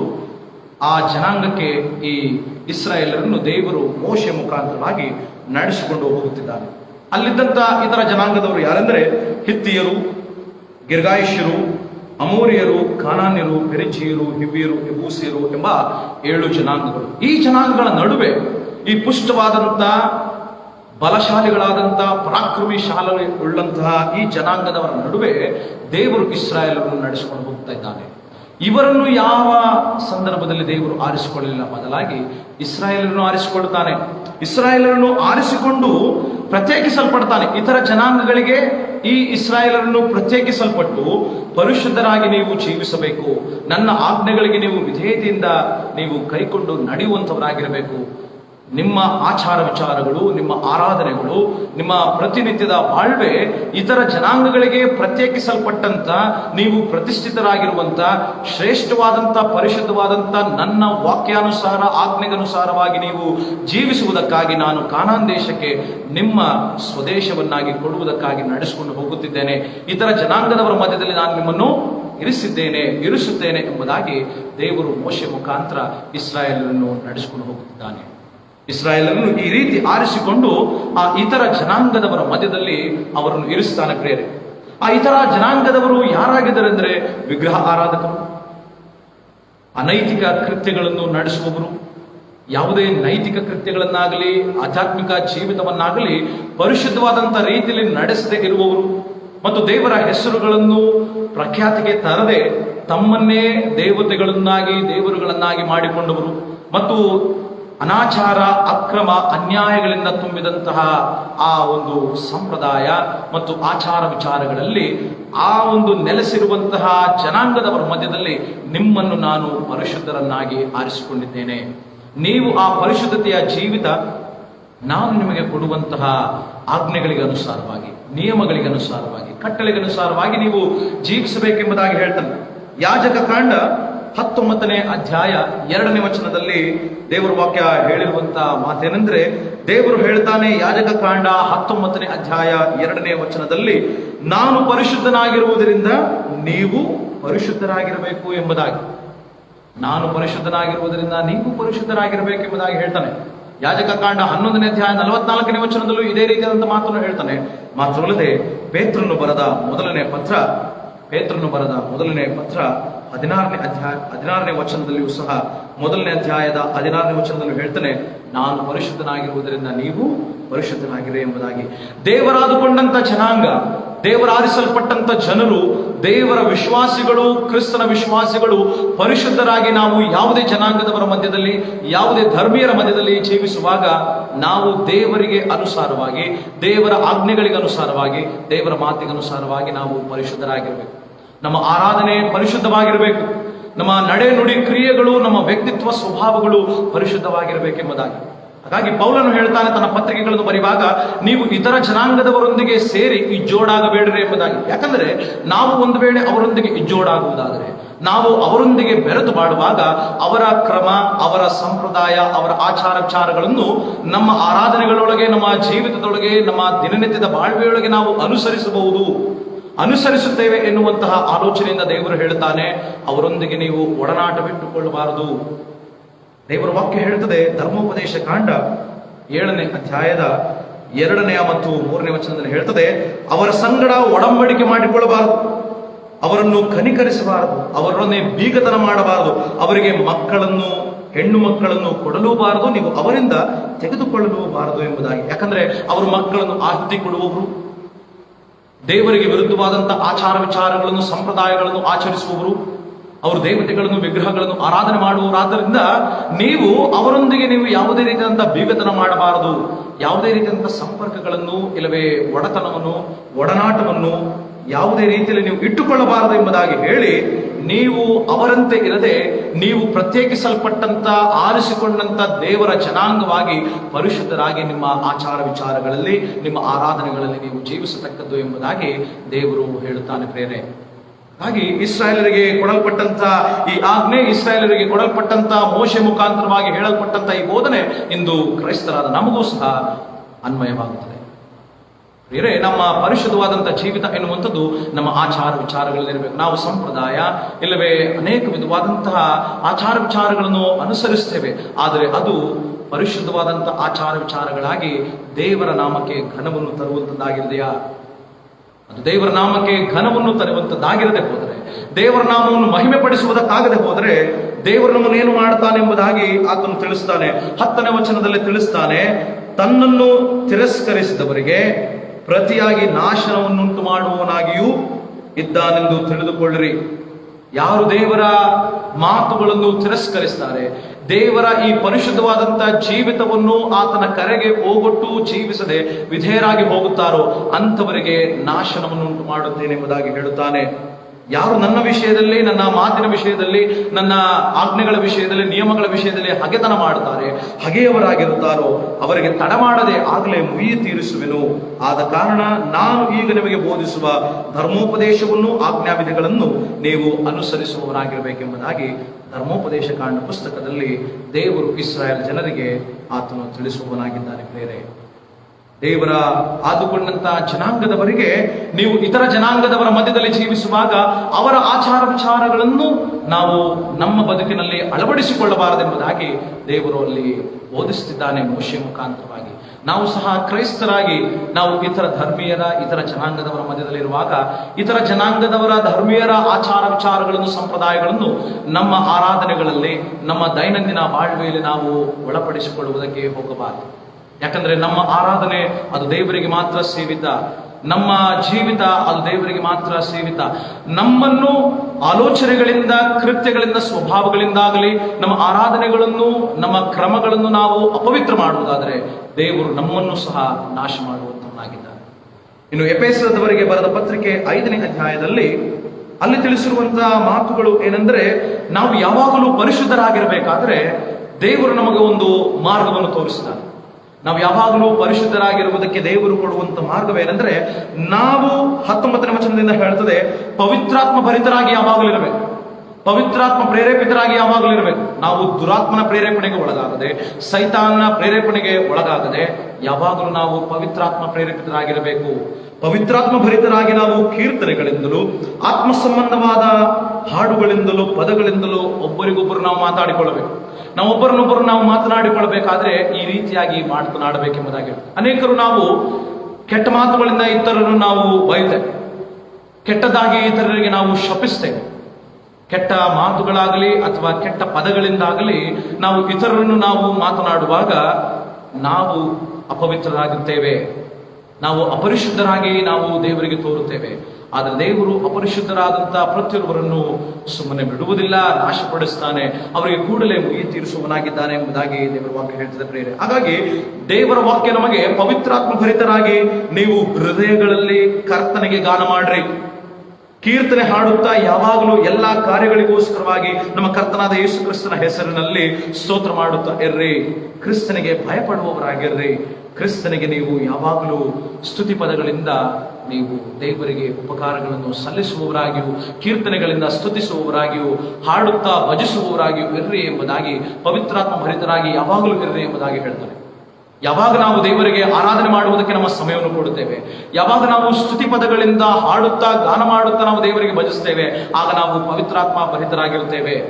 ಪವಿತ್ರಾತ್ಮನು ನಮ್ಮಲ್ಲಿ ವಾಸ ಮಾಡುತ್ತಾ ಇರುತ್ತಾನೆ.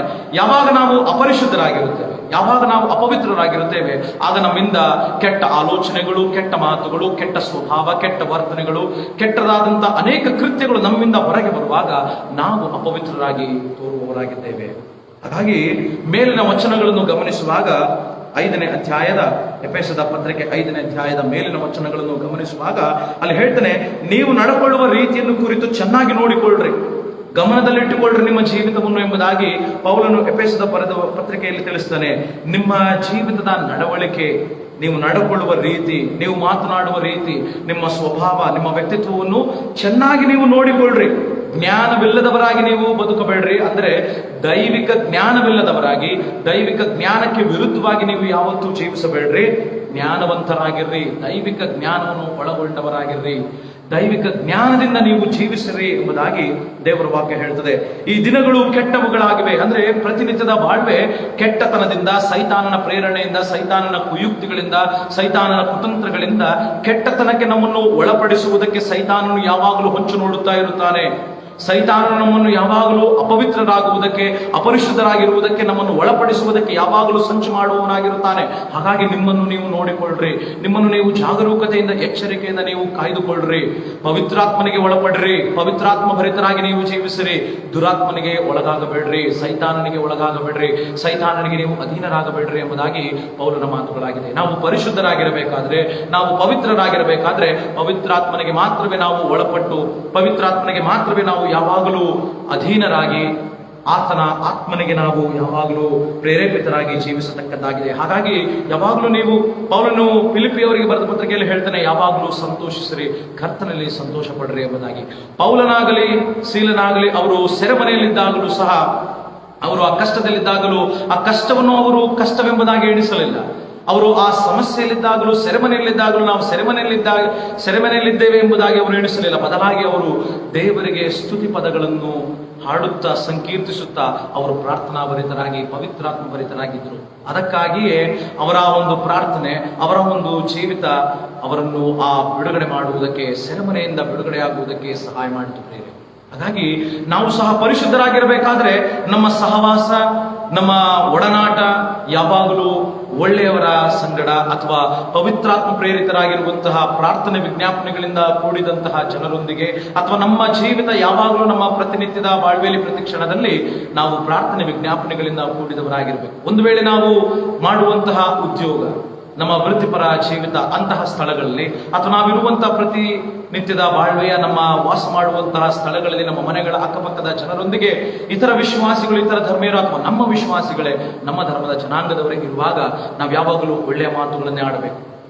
ಒಳ್ಳೆಯ ಪದಗಳಿಂದ ನಾವು ಇತರರಿಗೆ ಮುದ ನೀಡುವಂತೆ, ಹಿತ ನೀಡುವಂತಹ ಮಾತುಗಳನ್ನು ಆಡುವಂತವರಾಗಿರಬೇಕು.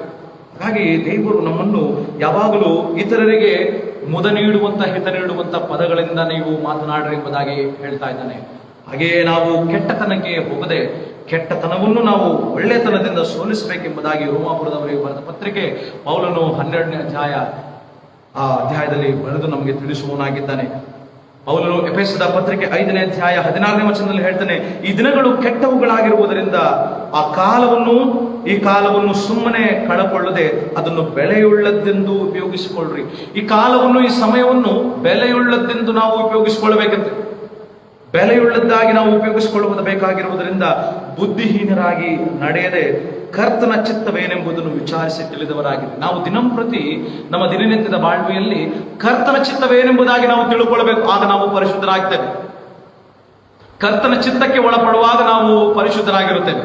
ಕರ್ತನ ಚಿತ್ತದಂತೆ ನಾವು ವಿಧೇಯತೆಯಿಂದ ಜೀವಿಸುವಾಗ ನಾವು ಪರಿಶುದ್ಧರಾಗಿರುತ್ತೇವೆ. ವಾಕ್ಯಭಾಗ ಹೇಳ್ತದೆ, ಮದ್ಯಪಾನ ಮಾಡಬೇಡ್ರಿ, ಮದ್ಯಪಾನ ಮಾಡಿ ಮತ್ತರಾಗಬೇಡ್ರಿ, ಅದರಿಂದ ಪಟ್ಟಿಂಗತನವು ಹುಟ್ಟುತ್ತದೆ ಎಂಬುದಾಗಿ. ನಾವು ಮದ್ಯಪಾನ ಮಾಡುತ್ತೇವೆ, ಧೂಮಪಾನ ಮಾಡುತ್ತೇವೆ, ಹಲವು ರೀತಿಯಾದಂತಹ ಕೆಟ್ಟ ಹವ್ಯಾಸಗಳನ್ನು ನಾವು ಹೊಂದಿದವರಾಗಿದ್ದೇವೆ. ಅದು ನಮ್ಮ ದೇಹವನ್ನು ಕೆಡಿಸ್ತದೆ, ನಮ್ಮ ಆಂತರ್ಯವನ್ನು ಕೆಡಿಸ್ತದೆ, ನಮ್ಮ ಜೀವಿತವನ್ನು ಕೆಡಿಸ್ತದೆ. ಇಂತಹ ಕೆಡಿಸುವಂತಹ ಕೃತ್ಯಗಳಿಗೆ, ಕೆಡಿಸುವಂತಹ ಅಪವಿತ್ರವಾದಂತಹ ಕಾರ್ಯಗಳಿಗೆ ನಾವು ಯಾವತ್ತೂ ಒಳಗಾಗಬಾರದು. ಯಾವತ್ತು ನಾವು ಒಳಗಾಗಿ ದೇಹವನ್ನಾಗಲಿ ನಮ್ಮ ಜೀವಿತವನ್ನಾಗಲಿ ಅಪವಿತ್ರನಾಗಿಸಿಕೊಂಡ್ರೆ ದೇವರು ನಮ್ಮನ್ನು ನಾಶಪಡಿಸ್ತಾನೆ, ದೇವರು ನಮಗೆ ಶಿಕ್ಷೆಯನ್ನು ವಿಧಿಸ್ತಾನೆ, ದೇವರು ನಮಗೆ ದಂಡನೆಯನ್ನು ತರುವವನಾಗಿದ್ದಾನೆ, ನಮಗೆ ಶಾಪಕ್ಕೆ ಗುರಿ ಮಾಡುವವನಾಗಿದ್ದಾನೆ. ಹಾಗಾಗಿ ಪ್ರಿಯರೇ, ನಾವು ಅಪವಿತ್ರರಾಗಿ ನಮ್ಮ ಕೃತ್ಯಗಳು, ನಮ್ಮ ಹವ್ಯಾಸಗಳು, ನಮ್ಮ ಮಾತುಗಳು ಕೆಟ್ಟತನಗಳಲ್ಲಿ ಅಥವಾ ಕೆಟ್ಟ ಕೃತ್ಯಗಳಲ್ಲಿ ಒಳಗಾಗಿರುವುದಾದ್ರೆ ಈ ಕಾಲಕ್ಕನುಸಾರವಾಗಿ ನಾವು ಜೀವಿಸ್ತೇವೆ ವಿನಃ ನಾವು ದೇವರ ಚಿತ್ತಕ್ಕನುಸಾರವಾಗಿ ನಾವು ಜೀವಿಸದೆ ದೇವರ ಚಿತ್ತಕ್ಕೆ ವಿರೋಧವಾಗಿ ನಾವು ಜೀವಿಸುವವರಾಗಿದ್ದೇವೆ. ದೇವರ ಚಿತ್ತಕ್ಕೆ ನಾವು ವಿರೋಧವಾಗಿ ಜೀವಿಸದೆ, ದೇವರ ಚಿತ್ತವೇನೆಂದರೆ ನಾವು ಪವಿತ್ರಾತ್ಮ ಭರಿತರಾಗಿ ಒಳ್ಳೆಯ ಮಾತುಗಳನ್ನು ಆಡಬೇಕು, ಒಳ್ಳೆಯ ಸ್ವಭಾವಗಳನ್ನು ಇಟ್ಟುಕೊಳ್ಳಬೇಕು, ಒಳ್ಳೆಯ ಮನಸ್ಸು, ಆಂತರ್ಯದಲ್ಲಿ ನಾವು ಒಳ್ಳೆಯವರಾಗಿ ಇದ್ದುಕೊಂಡವರಾಗಿ ದೇವರಿಗೆ ಸ್ತುತಿಯನ್ನು, ಮಹಿಮೆಯನ್ನು ತರುವಂತವರಾಗಿರಬೇಕು. ಹಾಗಾಗಿ ದೇವರ ವಾಕ್ಯ ನಮ್ಮನ್ನು ಯಾವಾಗಲೂ ಎಫೆಸದ ಪತ್ರಿಕೆ 6ನೇ ಅಧ್ಯಾಯದಲ್ಲೇ ತಿಳಿಸ್ತದೆ, ನಮಗೆ ಪವಿತ್ರಾತ್ಮ ಪ್ರೇರಿತರಾಗಿ ಎಲ್ಲಾ ಸಮಯಗಳಲ್ಲಿ ಸಕಲ ವಿಧವಾದ ಪ್ರಾರ್ಥನೆಯಿಂದಲೂ ವಿಜ್ಞಾಪನೆಯಿಂದಲೂ ದೇವರಿಗೆ ಪ್ರಾರ್ಥನೆಯನ್ನು ಸಲ್ಲಿಸಿರಿ ಎಂಬುದಾಗಿ ದೇವರ ವಾಕ್ಯ ಹೇಳ್ತದೆ. ಈ ನಿಟ್ಟಿನಲ್ಲಿ ನಾವು ಸಹ ನಮ್ಮ ಕ್ರೈಸ್ತಿಯ ಜೀವಿತ, ಯೇಸು ಕ್ರಿಸ್ತನನ್ನು ಅನುಸರಿಸುವವರಾಗಿರುವ ನಾವು ಯೇಸು ಕ್ರಿಸ್ತನಂತೆಯೇ ಪರಿಶುದ್ಧವಾದಂತಹ ಜೀವಿತವನ್ನು ದೇವರಿಗೆ ಪ್ರತಿಷ್ಠಿಸಿಕೊಂಡು ನಾವು ಜೀವಿಸತಕ್ಕದ್ದಾಗಿದೆ ಪ್ರಿಯರೇ. ನಮ್ಮ ಹವ್ಯಾಸಗಳು, ನಮ್ಮ ಮಾತುಗಳು ಈ ಲೋಕದಲ್ಲಿ ಕಾಲವು ಕೆಟ್ಟವುಗಳಾಗಿವೆ, ನಮ್ಮ ಜೊತೆಗಾರರು ಕೆಟ್ಟವರಾಗಿದ್ದಾರೆ, ನಮ್ಮ ಸಹವಾಸ ಕೆಟ್ಟದ್ದಾಗಿದೆ ಎಂಬುದಾಗಿ ತಿಳಿದು ನಾವು ಅವರಂತೆ ಕೆಟ್ಟತನದಲ್ಲಿ, ಕೆಟ್ಟ ಹವ್ಯಾಸಗಳಲ್ಲಿ ನಾವು ಇಟ್ಟುಕೊಳ್ಳುವಂತಹ ಯಾವುದೇ ಅಪವಿತ್ರ ಕಾರ್ಯಗಳನ್ನು ನಾವು ಮಾಡಬಾರದೆಂಬುದಾಗಿ ಈ ಎಫೆಸದ ಪತ್ರಿಕೆ ನಮಗೆ ತಿಳಿಸುವಂತದ್ದಾಗಿದೆ. ಯೋಹಾನನ ಸುವಾರ್ತೆ 17ನೇ ಅಧ್ಯಾಯದಲ್ಲಿ ಯೇಸು ಸ್ವಾಮಿ ದೇವರಿಗೆ ಪ್ರಾರ್ಥನೆ ಮಾಡುತ್ತಾರೆ. ಮಹಾಯಾಜಕನ ಪ್ರಾರ್ಥನೆ ಎಂಬುದಾಗಿ ಈ ಅಧ್ಯಾಯದಲ್ಲಿರುವಂತಹ ಪ್ರಾರ್ಥನೆಯನ್ನು ವಿದ್ವಾಂಸರು ಅರ್ಥೈಸುತ್ತಾರೆ.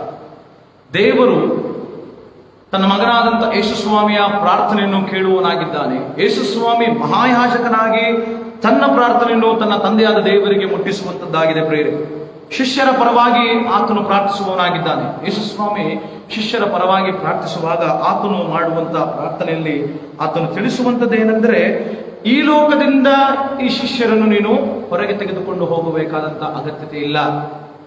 ಯಾಕಂದ್ರೆ ಈ ಲೋಕದಲ್ಲಿಯೇ ಈ ನನ್ನ ಶಿಷ್ಯರು ಪರಿಶುದ್ಧರಾಗಿ ಜೀವಿಸಬೇಕು, ಪ್ರತಿಷ್ಠಿತರಾಗಿ ಜೀವಿಸಬೇಕು ಎಂಬುದಾಗಿ ವಾಕ್ಯ ಭಾಗ ಇಲ್ಲಿ ಯೇಸು ಸ್ವಾಮಿಯ ಪ್ರಾರ್ಥನೆ ಮುಖಾಂತರವಾಗಿ ತಿಳಿಸ್ತದೆ. ಪೌಲನು ಸಹ ಕೊಲಸ್ಸೆಯವರಿಗೆ ಬರೆದ ಪತ್ರಿಕೆಯಲ್ಲಿ ಕ್ರೈಸ್ತರು ಯಾರು, ಯೇಸು ಸ್ವಾಮಿಯನ್ನು ಅನುಸರಿಸುವವರು ಯಾರು ಎಂಬುದಾಗಿ ತಿಳಿಸುವಾಗ ಆತನು ತಿಳಿಸುವಂತ ಮಾತೇನೆಂದರೆ, ಕೊಲಸ್ಸೆ 3ನೇ ಅಧ್ಯಾಯ 12ನೇ ವಚನ. ಕೊಲಸ್ಸೆಯವರಿಗೆ ಬರೆದ ಪತ್ರಿಕೆ 3ನೇ ಅಧ್ಯಾಯ 12ನೇ ವಚನದಲ್ಲಿ ಪೌಲನು ಹೇಳುತ್ತಾನೆ, ನಾವು ಯಾರೆಂದರೆ ಕ್ರಿಸ್ತನವರು, ಕ್ರೈಸ್ತರು, ಕ್ರಿಸ್ತನ ವಿಶ್ವಾಸಿಗಳು ಯಾರೆಂದರೆ ದೇವರಿಂದ ಆರಿಸಿಕೊಂಡವರು, ದೇವರಿಂದ ಆರಿಸಿಕೊಂಡಂತ ಜನಾಂಗದವರು ನಾವಾಗಿದ್ದೇವೆ, ಪ್ರತಿಷ್ಠಿತರು, ಪ್ರಿಯರು ಆಗಿರುವುದರಿಂದ ಎಂಬುದಾಗಿ ಬರೆಯುತ್ತಾನೆ. ಹಾಗಾದ್ರೆ ದೇವರಿಂದ ಆರಿಸಿಕೊಂಡಂತ ಜನಾಂಗದವರಾದ, ದೇವರಿಂದ ಪ್ರೀತಿ ಪಾತ್ರರು, ಪ್ರಿಯರು ಆಗಿರುವಂತ ನಾವು, ದೇವರಿಗೆ ನಾವು ಪ್ರತಿಷ್ಠಿತರಾಗಿರುವಂತ ನಾವು ಕನಿಕರ, ದಯೆ, ದೀನಭಾವ, ಸಾತ್ವಿಕತ್ವ, ದೀರ್ಘಶಾಂತಿ ಎಂಬ ಸದ್ಗುಣಗಳನ್ನು ಧರಿಸಿಕೊಳ್ಳ್ರಿ ಎಂಬುದಾಗಿ ಪೌಲನು ಬರೆಯುತ್ತಾನೆ. ಯೇಸು ಸ್ವಾಮಿ ಹೇಳ್ತಾನೆ, ಈ ಇಹಲೋಕದಿಂದ ಈ ಶಿಷ್ಯರನ್ನು ನೀನು ಬೇರೊಂದು ಲೋಕಕ್ಕೆ ತೆಗೆದುಕೊಂಡು ಹೋಗಬೇಕಾದಂತ ಅಗತ್ಯವಿಲ್ಲ. ಆದರೆ ಈ ಪ್ರತಿಷ್ಠಿತವಾದಂತಹ ಜನಾಂಗದವರು, ಪ್ರಿಯರು ಮತ್ತು ದೇವರಾರಿಸಿಕೊಂಡಂತ ಜನಾಂಗದವರು ಈ ಲೋಕದಲ್ಲೇ ಇರಬೇಕು. ಆದರೆ ಇತರ ಜನರಿಗಿಂತಲೂ ಇವರು ವಿಭಿನ್ನರಾಗಿ, ಪರಿಶುದ್ಧರಾಗಿ, ಪ್ರತಿಷ್ಠಿತರಾಗಿ ದೇವರು ಆದುಕೊಂಡಂತ ಜನಾಂಗದವರು ಎಂಬುದಾಗಿ ಅವರ ಗುಣಲಕ್ಷಣಗಳು, ದೈವಿಕ ಗುಣಗಳು, ವರ್ತನೆಗಳು, ಸ್ವಭಾವಗಳು, ನುಡಿಗಳು, ಆಲೋಚನೆಗಳು ಪರಿಶುದ್ಧವಾಗಿ ಇರತಕ್ಕದ್ದು ಎಂಬುದಾಗಿ ದೇವರಿಗೆ ಮಹಾಯಾಜಕನಾದಂಥ ಯೇಸು ಸ್ವಾಮಿ ಪ್ರಾರ್ಥಿಸ್ತಾನೆ. 16 ಮತ್ತು 17ನೇ ವಚನದಲ್ಲಿ ಹೇಳ್ತಾನೆ, ನಾನು ಲೋಕದವನಲ್ಲದೆ ಇರುವ ಪ್ರಕಾರ, ಅಂದ್ರೆ ಯೇಸು ಸ್ವಾಮಿ ಈ ಲೋಕದವನಲ್ಲ. ಯೇಸು ಸ್ವಾಮಿ ಪರಿಶುದ್ಧ ನಿವಾಸವಾಗಿರುವಂತ ದೇವರ ವಾಸಸ್ಥಳದಿಂದ ಹೊರಟು ಬಂದವನಾದ ಕಾರಣ ನಾನು ಈ ಲೋಕದಲ್ಲಿ ಇರುವವನಲ್ಲದೆ ಇರುವ ಪ್ರಕಾರ ಇವರು ಲೋಕದವರಲ್ಲ. ಅಂದ್ರೆ ನಮ್ಮ ವ್ಯಕ್ತಿತ್ವ, ನಮ್ಮ ಸ್ವಭಾವ, ನಮ್ಮ ಗುಣಲಕ್ಷಣಗಳು ಈ ಲೋಕದಲ್ಲಿ, ಇಹಲೋಕದಲ್ಲಿರುವಂತ ಯಾವುದೇ ಪಾಪಕೃತ್ಯಗಳಿಗೆ ಅಧೀನವಾಗಿರುವ, ಸೈತಾನನಿಗೆ ದಾಸರಾಗಿರುವ, ಸೈತಾನನ ಕುಯುಕ್ತಿ ಕುತಂತ್ರಗಳಿಗೆ ಒಳಪಟ್ಟಿರುವಂತ, ಪಾಪಕೃತ್ಯಗಳಿಗೆ ಒಳಪಡುವಂತಹ, ಇಲ್ಲವೇ ದ್ರೋಹ, ವಂಚನೆ, ಅಪರಾಧಗಳು, ಪಾಪಿಗಳಾಗಿ ಜೀವಿಸುವಂತವರಿಗಿಂತಲೂ ವಿಭಿನ್ನವಾದಂತ, ದೇವರು ಬಯಸುವಂತ ದೇವರ ಚಿತ್ತವೇನಿದೆಯೋ, ದೇವರ ಬಯಕೆ ಏನಿದೆಯೋ, ದೇವರ ಇಚ್ಛೆ ಏನಿದೆಯೋ, ದೇವರ ಆಜ್ಞೆಗಳು, ಮಾತುಗಳು, ಮಾರ್ಗಗಳೇನಿವೆಯೋ ಅವುಗಳಿಗೆ ಅನುಸಾರವಾಗಿ ಇರುವಂತಹ ರೀತಿಯಲ್ಲಿ ಇರಬೇಕು. ಅಂತಹ ರೀತಿಯಲ್ಲಿ ಈ ಶಿಷ್ಯರು, ಈ ಕ್ರೈಸ್ತರು, ಕ್ರಿಸ್ತನ ವಿಶ್ವಾಸಿಗಳು ನನ್ನನ್ನು ಅನುಸರಿಸುವವರು ಜೀವಿಸುವಂತೆ ಇವರನ್ನು ಪ್ರತಿಷ್ಠೆಪಡಿಸು ಎಂಬುದಾಗಿ ಪ್ರಾರ್ಥಿಸ್ತಾ ಇದ್ದಾನೆ ಪ್ರಿಯರೇ. ಯೇಸು ಸ್ವಾಮಿ ಶಿಷ್ಯರಿಗಾಗಿ ಮಾತ್ರವಲ್ಲ, ಇಡೀ ಸರ್ವ ಜನಾಂಗಕ್ಕೆ ಯಾರ್ಯಾರು ಯೇಸು ಕ್ರಿಸ್ತನನ್ನು ಅನುಸರಿಸಿದ್ದಾರೆ, ಯಾರ್ಯಾರು ಯೇಸು ಕ್ರಿಸ್ತನನ್ನು ಅಂಗೀಕರಿಸಿಕೊಂಡು ಯೇಸು ಸ್ವಾಮಿಯನ್ನೇ ಸೇವಿಸುವವರು, ಯೇಸು ಸ್ವಾಮಿಯನ್ನೇ ಅನುಸರಿಸುವವರು, ಯೇಸು ಸ್ವಾಮಿಯ ಮಕ್ಕಳಾಗಿದ್ದಾರೋ ಅಂಥವರಿಗೆ ಇವರನ್ನು ಸತ್ಯದಲ್ಲಿ ಸೇರಿಸಿ ಪ್ರತಿಷ್ಠೆಪಡಿಸು ಎಂಬುದಾಗಿ ಪ್ರಾರ್ಥಿಸಿದ್ದಾನೆ. ಸತ್ಯದಲ್ಲಿ ಸೇರಬೇಕಾದಂಥವರು ಪರಿಶುದ್ಧರಾಗಿರುತ್ತಾರೆ. ಆ ಸತ್ಯ ಏನೆಂದರೆ ನಿನ್ನ ವಾಕ್ಯವೇ ಆ ಸತ್ಯ ಎಂಬುದಾಗಿ. ದೇವರ ವಾಕ್ಯವೇ ಸತ್ಯವಾದದ್ದು, ಆ ದೇವರ ವಾಕ್ಯವೇ ಪರಿಶುದ್ಧವಾದದ್ದು. ಯಾರ್ಯಾರು ಸತ್ಯದಲ್ಲಿದ್ದಾರೆ ಅವರು ದೇವರ ವಾಕ್ಯವನ್ನು ಅನುಸರಿಸುತ್ತಿದ್ದಾರೆ ಎಂಬುದಾಗಿ. ಯಾರ್ಯಾರು ಸತ್ಯದಲ್ಲಿದ್ದಾರೆ ಅವರು ದೇವರ ವಾಕ್ಯಾನುಸಾರವಾಗಿ ತಮ್ಮ ಜೀವಿತವನ್ನು ರೂಪಿಸಿಕೊಂಡಿದ್ದಾರೆ, ಕಟ್ಟಿಕೊಂಡಿದ್ದಾರೆ ಎಂಬುದಾಗಿ ಈ ವಾಕ್ಯ ಭಾಗ ತಿಳಿಸಿದ ಪ್ರೇರೆ. ಹಾಗಾದರೆ ಯೇಸು ಸ್ವಾಮಿಯ ಪ್ರಾರ್ಥನೆ ಕೇವಲ ಶಿಷ್ಯರಿಗೆ ಮಾತ್ರವಲ್ಲದೆ ಪ್ರತಿಯೊಬ್ಬ ಮಾನವರು ಯಾರ್ಯಾರು ಯೇಸು ಸ್ವಾಮಿಯನ್ನು ಅನುಸರಿಸುತ್ತಿದ್ದಾರೆ, ಯಾರ್ಯಾರು ಯೇಸು ಸ್ವಾಮಿಯನ್ನು ಸ್ವೀಕರಿಸಿದ್ದಾರೆ, ಅವರು ದೇವರ ವಾಕ್ಯದಲ್ಲಿ ಸತ್ಯವಂತರಾಗಿ ಪರಿಶುದ್ಧರಾಗಿ ಜೀವಿಸುವಂತವರಾಗಿದ್ದಾರೆ. ಆ ಪರಿಶುದ್ಧವಾದಂಥ ಜೀವಿತ ಇಹಲೋಕದಲ್ಲಿ, ಈ ಭೂಲೋಕದಲ್ಲಿ ಯಾವ್ಯಾವ ಜನಾಂಗದವರು, ಯಾವ್ಯಾವ ಜನರು ಯೇಸು ಸ್ವಾಮಿಯ ಅನುಯಾಯಿಗಳಾಗಿ, ಶಿಷ್ಯರಾಗಿ, ಮಕ್ಕಳಾಗಿದ್ದಾರೆ, ಅವರೆಲ್ಲರೂ ಪರಿಶುದ್ಧರಾಗಿ ಜೀವಿಸುತ್ತಿದ್ದಾರೆ. ಅವರು ಇಹಲೋಕದಲ್ಲಿ ಎಲ್ಲ ಜನಾಂಗದವರ ಮಧ್ಯದಲ್ಲಿದ್ದರು, ಎಲ್ಲ ಧರ್ಮೀಯರ ಮಧ್ಯದಲ್ಲಿದ್ದರು, ಎಲ್ಲ ಮತಗಳ ಮಧ್ಯದಲ್ಲಿ ಇದ್ದರೂ ಸಹ ದೇವರಾದುಕೊಂಡಂಥವರು, ದೇವರಿಗೆ ಪ್ರತಿಷ್ಠಿತರು, ಪ್ರಿಯರಾದವರು ಪರಿಶುದ್ಧರಾಗಿ, ಪ್ರತ್ಯೇಕಿಸಲ್ಪಟ್ಟವರಾಗಿ ಪರಿಶುದ್ಧವಾದಂಥ ಜೀವಿತವನ್ನು ಜೀವಿಸತಕ್ಕವರಾಗಿರಬೇಕು ಮತ್ತು ಜೀವಿಸುತ್ತಾ ಇದ್ದಾರೆ ಎಂಬುದಾಗಿ ತಿಳಿಸಲ್ಪಡುತ್ತದೆ. ನಾವು ಯಾವುದೋ ಒಂದು ಪರಿಶುದ್ಧವಾದಂಥ ಸ್ಥಳಕ್ಕೆ ಹೋಗಿ ಪರಿಶುದ್ಧರಾಗಿ ಜೀವಿಸಬೇಕಾದಂಥ ಅವಶ್ಯಕತೆ ಇಲ್ಲ. ಬದಲಾಗಿ ಈ ವಾಕ್ಯ ಭಾಗ ನಮಗೆ ತಿಳಿಸುವಂಥದ್ದು, ಸುವಾರ್ತೆಯಲ್ಲಿ ಯೋಹಾನನು ನಮಗೆ ಯೇಸು ಸ್ವಾಮಿಯ ಪ್ರಾರ್ಥನೆ ಮೂಲಕವಾಗಿ ತಿಳಿಸ್ತಾ ಇದ್ದಾನೆ. ನಾವು ಇರುವಂಥ ಸ್ಥಳದಲ್ಲಿ, ನಾವು ವಾಸ ಮಾಡುವಂಥ ಸ್ಥಳ, ನಾವು ಉದ್ಯೋಗ ಮಾಡುವಂಥ ಸ್ಥಳ, ನಾವು ಹೋಗುವಂಥ ಸ್ಥಳ, ನಾವು ಬರುವಂಥ ಸ್ಥಳ, ಅಂತಹ ಸಂದರ್ಭದಲ್ಲಿ, ಅಂತಹ ಪರಿಸ್ಥಿತಿಯಲ್ಲಿ ನಾವು ದೇವರ ವಾಕ್ಯಕ್ಕೆ, ದೇವರಿಗೆ ಅಧೀನರಾಗಿ ಯೇಸು ಸ್ವಾಮಿಯಂತೆ ನಾವು ಪರಿಶುದ್ಧರಾಗಿ ಇರಬೇಕಾದದ್ದು. ಯಾಕಂದ್ರೆ ಆ ವಾಕ್ಯವು ದೇವರಾಗಿತ್ತು, ಆ ವಾಕ್ಯವು ದೇವರ ಬಳಿಯಲ್ಲಿತ್ತು, ಆ ವಾಕ್ಯವು ಯೇಸು ಸ್ವಾಮಿ ಆಗಿರುವುದರಿಂದ ದೇವರ ವಾಕ್ಯವಾಗಿರುವಂತ ಯೇಸು ಸ್ವಾಮಿ ಆತನು ಸತ್ಯವಂತನಾಗಿದ್ದಾನೆ, ಆತನು ಪರಿಶುದ್ಧನಾಗಿದ್ದಾನೆ. ಯೇಸು ಕ್ರಿಸ್ತನನ್ನು ಅನುಸರಿಸುವವರು, ಯೇಸು ಕ್ರಿಸ್ತನನ್ನು ಹಿಂಬಾಲಿಸುವವರು ಯಾವಾಗಲೂ ಸತ್ಯವಂತವರು, ಸತ್ಯಪರರಾಗಿ ಇರುವವರು, ಪರಿಶುದ್ಧರಾಗಿ ಜೀವಿಸಬೇಕಾದವರಾಗಿದ್ದಾರೆ. ನಾವು ಈ ಲೋಕದಲ್ಲಿ ಅನೇಕ ಜನಾಂಗದವರ ಮಧ್ಯೆ, ಅನೇಕ ಧರ್ಮಗಳ ನಡುವೆ, ಅನೇಕ ಮತಗಳ ನಡುವೆ, ಅನೇಕ ವಿಶ್ವಾಸಿಗಳ ನಡುವೆ ನಾವು ಜೀವಿಸುವಾಗ ಕ್ರೈಸ್ತರು ಎಂಬಂತ ಹೆಸರು ಪಡೆದ ನಾವು ಹೆಸರಿಗಾಗಿ ಮಾತ್ರವೇ ಜೀವಿಸದೆ ಅದನ್ನು ನಮ್ಮ ಕೃತ್ಯಗಳ ಮೂಲಕ, ನಡತೆಗಳ ಮೂಲಕ, ವ್ಯಕ್ತಿತ್ವದ ಮೂಲಕವಾಗಿ ನಾವು ತೋರಿಸತಕ್ಕವರಾಗಿರಬೇಕೇ ವಿನಃ ನಾವು ಕ್ರೈಸ್ತರು ಎಂಬುದಾಗಿ ಹೇಳುವಂಥವರು ಯಾವುದೋ ಬೇರೊಂದು ಪ್ರದೇಶದಲ್ಲಿ, ಬೇರೊಂದು ಲೋಕದಲ್ಲಿ, ಬೇರೊಂದು ಗ್ರಹದಲ್ಲಿ ನಾವು ವಿಶೇಷ ವ್ಯಕ್ತಿಗಳೆಂಬುದಾಗಿ ತೋರ್ಪಡಿಸುವುದಕ್ಕಾಗಿ ದೇವರು ನಮ್ಮನ್ನು ಆರಿಸಿಕೊಳ್ಳಲಿಲ್ಲ. ಬದಲಾಗಿ ಯಾರ್ಯಾರು ಅಪರಿಶುದ್ಧರಾಗಿ ಇಹಲೋಕದಲ್ಲಿ, ಈ ಭೂಲೋಕದಲ್ಲಿ ಜೀವಿಸುತ್ತಿದ್ದಾರೆ ಅಂಥವರ ಮಧ್ಯೆ ನೀವು ಪರಿಶುದ್ಧರಾಗಿ ಜೀವಿಸಿ ತೋರಿಸ್ರಿ. ಅಂಥವರು ನೀವು ಪರಿಶುದ್ಧರಾಗಿ ದೇವರಿಗೆ ಸಾಕ್ಷಿಗಳಾಗಿರ್ರಿ. ದೇವರಿಗೆ ನೀವು ಯಾವಾಗಲೂ ಸಾಕ್ಷಿಯುತ ಜೀವಿತವನ್ನು ಜೀವಿಸಿ ಇತರರಿಗೆ ಆ ಪರಿಶುದ್ಧವಾದಂಥ ಜೀವಿತಕ್ಕೆ ಮಾದರಿಯಾಗಿರ್ರಿ ಎಂಬುದಾಗಿ ದೇವರು ಕರೆ ಕೊಡುವವನಾಗಿದ್ದಾನೆ. ಬೇರೆ ಇಂದು ನಾವು ಪರಿಶುದ್ಧರಾಗಿ ಇರಬೇಕಾದದ್ದು, ಪರಿಶುದ್ಧರಾಗಿ ನಾವು ಜೀವಿಸಬೇಕಾದದ್ದು ಕೇವಲ ಅದು ಹೆಸರಿನಲ್ಲಿ ಮಾತ್ರವಲ್ಲ. ನಾವು ಸಹ ಭಾರತ ದೇಶದಲ್ಲಿ ಅಥವಾ ನಮ್ಮ ಕರ್ನಾಟಕ ರಾಜ್ಯದಲ್ಲಿ ನಾವಿರುವಂತಹ ಪ್ರದೇಶದಲ್ಲಿ ನಮ್ಮ ಜೀವಿತದಲ್ಲಿಯೂ ಸಹ ನಾವು ಅನೇಕರ ನಡುವೆ ನಾವು ಜೀವಿಸ್ತಾ ಇದ್ದೇವೆ. ಇತರ ಧರ್ಮದವರಿದ್ದಾರೆ, ಇತರ ವಿಶ್ವಾಸದವರಿದ್ದಾರೆ, ಇತರ ಆಚಾರ ವಿಚಾರಗಳು, ಸಂಪ್ರದಾಯಗಳು ಎಲ್ಲವೂ ನಮಗಿದೆ ಪ್ರಿಯರೇ. ಆದರೆ ನಮ್ಮ ಹವ್ಯಾಸಗಳು, ನಮ್ಮ ಮಾತುಗಳು, ನಮ್ಮ ವರ್ತನೆಗಳು, ನಮ್ಮ ಸ್ವಭಾವಗಳು ಹೇಗೆ? ನಮ್ಮ ಮಾತುಗಳು, ನಮ್ಮ ಸ್ವಭಾವಗಳು ಸಹ ಯಾವಾಗಲೂ ಪರಿಶುದ್ಧವಾದಂಥ ರೀತಿಯಲ್ಲಿ ಇರಬೇಕು. ಇತರ ಜನಾಂಗಕ್ಕೆ ನಮ್ಮ ಜನಾಂಗವನ್ನು ಅಥವಾ ಇತರ ವಿಶ್ವಾಸಕ್ಕೆ ನಮ್ಮ ವಿಶ್ವಾಸವನ್ನು ಹೋಲಿಕೆ ಮಾಡುವಾಗ ಇವರು ದೇವರ ಮಕ್ಕಳು, ಯೇಸು ಸ್ವಾಮಿಯ ಅನುಯಾಯಿಗಳು, ಯೇಸು ಸ್ವಾಮಿಯ ಮಕ್ಕಳು, ಯೇಸು ಸ್ವಾಮಿಯ ಶಿಷ್ಯರೆಂಬುದಾಗಿ ಹೇಳುವಾಗ ನಾವು ಪರಿಶುದ್ಧರಾಗಿರಬೇಕು, ಇತರರಿಗಿಂತಲೂ ನಾವು ಪರಿಶುದ್ಧರಾಗಿರಬೇಕು. ಆ ಪರಿಶುದ್ಧತೆ ಎನ್ನುವಂಥದ್ದು ನಮ್ಮ ಹೃದಯದ ಆಲೋಚನೆ, ನಮ್ಮ ಆಂತರ್ಯದ ಹೊಸತನ, ನಮ್ಮ ಆಂತರ್ಯದ ಸೊಬಗು. ಅದು ಒಳ್ಳೆಯತನ, ಒಳ್ಳೆಯ ವರ್ತನೆ, ಒಳ್ಳೆಯ ಆಲೋಚನೆಗಳಿಂದ ಕೂಡಿದವುಗಳಾಗಿರಬೇಕು.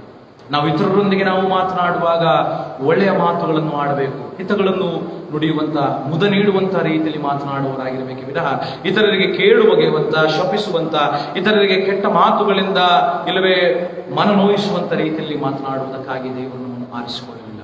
ದೇವರು ನಮ್ಮನ್ನು ಆರಿಸಿಕೊಂಡಂತಹ ಜನಾಂಗ ನಾವಾಗಿರುವಾಗ, ಪ್ರತಿಷ್ಠಿತರು ನಾವಾಗಿರುವಾಗ ಶುದ್ಧವಾದಂತಹ ಮಾತುಗಳು, ವರ್ತನೆಗಳು, ಸ್ವಭಾವಗಳು, ವ್ಯಕ್ತಿತ್ವಗಳಾಗಿರಬೇಕು. ನಮ್ಮ ಕ್ರಿಯೆ, ನಮ್ಮ ನಡೆ, ನಮ್ಮ ನಡತೆ, ನಮ್ಮ ವ್ಯಕ್ತಿತ್ವ, ನಮ್ಮ ವರ್ತನೆಗಳು ಯಾವಾಗಲೂ ಪರಿಶುದ್ಧವಾಗಿರುವುದಾದರೆ ಮಾತ್ರ ನಾವು ದೇವರಿಗೆ ಪರಿಶುದ್ಧರಾಗಿ ಜೀವಿಸುತ್ತಿದ್ದೇವೆ. ಆ ಪರಿಶುದ್ಧತೆಗೆ ಅನುಗುಣವಾಗಿ ನಾವು ಸಹ ನಮ್ಮ ಜೀವಿತವನ್ನು ಪವಿತ್ರತೆಯಲ್ಲಿ ಇರಿಸಿಕೊಂಡಿದ್ದೇವೆ ಎಂಬುದಾಗಿ ದೇವರ ವಾಕ್ಯ ನಮಗೆ ತಿಳಿಸುತ್ತದೆ. ನಾವು ಬೇರೊಂದು ಲೋಕದಲ್ಲಿ ಯಾರು ಪರಿಶುದ್ಧರಾಗಿದ್ದಾರೆ ಅಂಥವರ ಮಧ್ಯದಲ್ಲಿ ನಾವು ಜೀವಿಸುವುದಕ್ಕೆ ನಮ್ಮನ್ನು ದೇವರು ಕರೆಯಲಿಲ್ಲ. ಬದಲಾಗಿ ನಾವಿರುವಂಥ ಸ್ಥಳದಲ್ಲಿ, ನಾವು ವಾಸ ಮಾಡುವಂತಹ ಮನೆಗಳಲ್ಲಿ, ಸಭೆಗಳಲ್ಲಿ, ಸಮಾಜದಲ್ಲಿ ಇತರರಿಗೆ ನಾವು ಮಾದರಿಯಾಗಿರುವುದಕ್ಕೆ ಪರಿಶುದ್ಧವಾದಂತಹ ಆಚಾರ ವಿಚಾರಗಳನ್ನು ನಾವು ಅನುಸರಿಸಬೇಕು. ಪರಿಶುದ್ಧವಾದಂತಹ ಆರಾಧನೆಯನ್ನು ನಾವು ದೇವರಿಗೆ ಘನಕ್ಕಾಗಿ, ದೇವರ ನಾಮದ ಮಹಿಮೆಗಾಗಿ ನಾವು ತರುವವರಾಗಿ ಜೀವಿಸಬೇಕು. ನಮ್ಮ ನುಡಿ, ನಮ್ಮ ನಡತೆ, ನಮ್ಮ ವ್ಯಕ್ತಿತ್ವ ಪರಿಶುದ್ಧವಾದಂಥ ರೀತಿಯಲ್ಲಿ ರೂಪುಗೊಂಡಿರಬೇಕು. ಅದಕ್ಕನುಸಾರವಾಗಿ ನಮ್ಮ ಜೀವಿತವನ್ನು ರೂಪಿಸಿಕೊಂಡು ನಾವು ಬದುಕತಕ್ಕದ್ದಾಗಿದೆ. ಹಾಗಾಗಿ ಕಾಲವು ಕೆಟ್ಟದ್ದಾಗಿದೆ.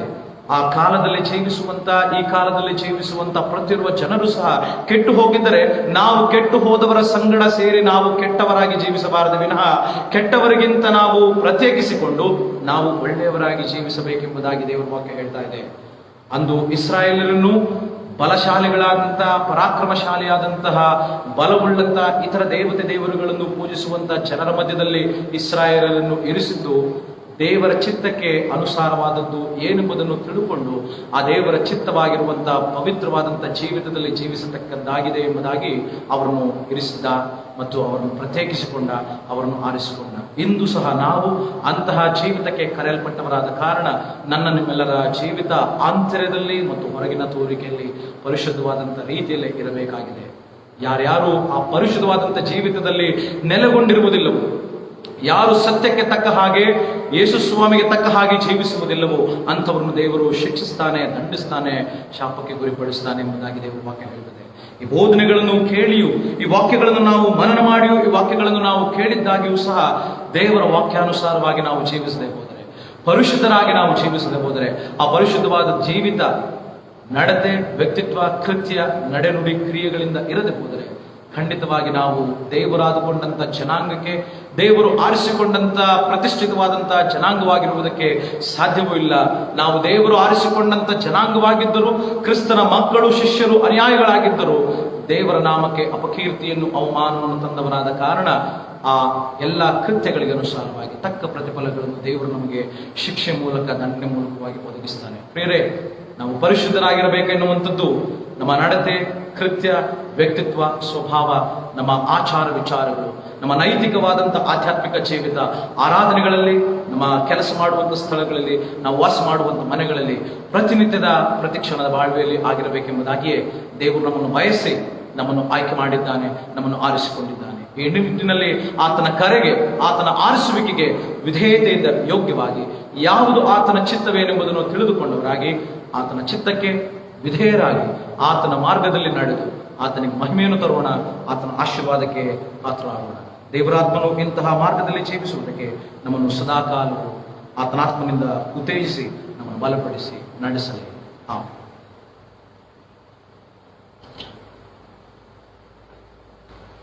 ನಾವು ನಂಬಿರುವ ಅಪೋಸ್ತಲರ ವಿಶ್ವಾಸ ಸೂತ್ರವನ್ನು ಆಯ್ಕೆ ಮಾಡೋಣ. 128ನೆಯ ಪುಟದಲ್ಲಿರುವ ಅಪೋಸ್ತಲರ ವಿಶ್ವಾಸ ಸೂತ್ರವನ್ನು ಆಯ್ಕೆ ಮಾಡೋಣ. ಪರಲೋಕ ಭೂಲೋಕಗಳನ್ನು ಸೃಷ್ಟಿಸಿದ ಸರ್ವಶಕ್ತನಾಗಿರುವ ಆತನ ದೇವರನ್ನು ನಂಬುತ್ತೇನೆ.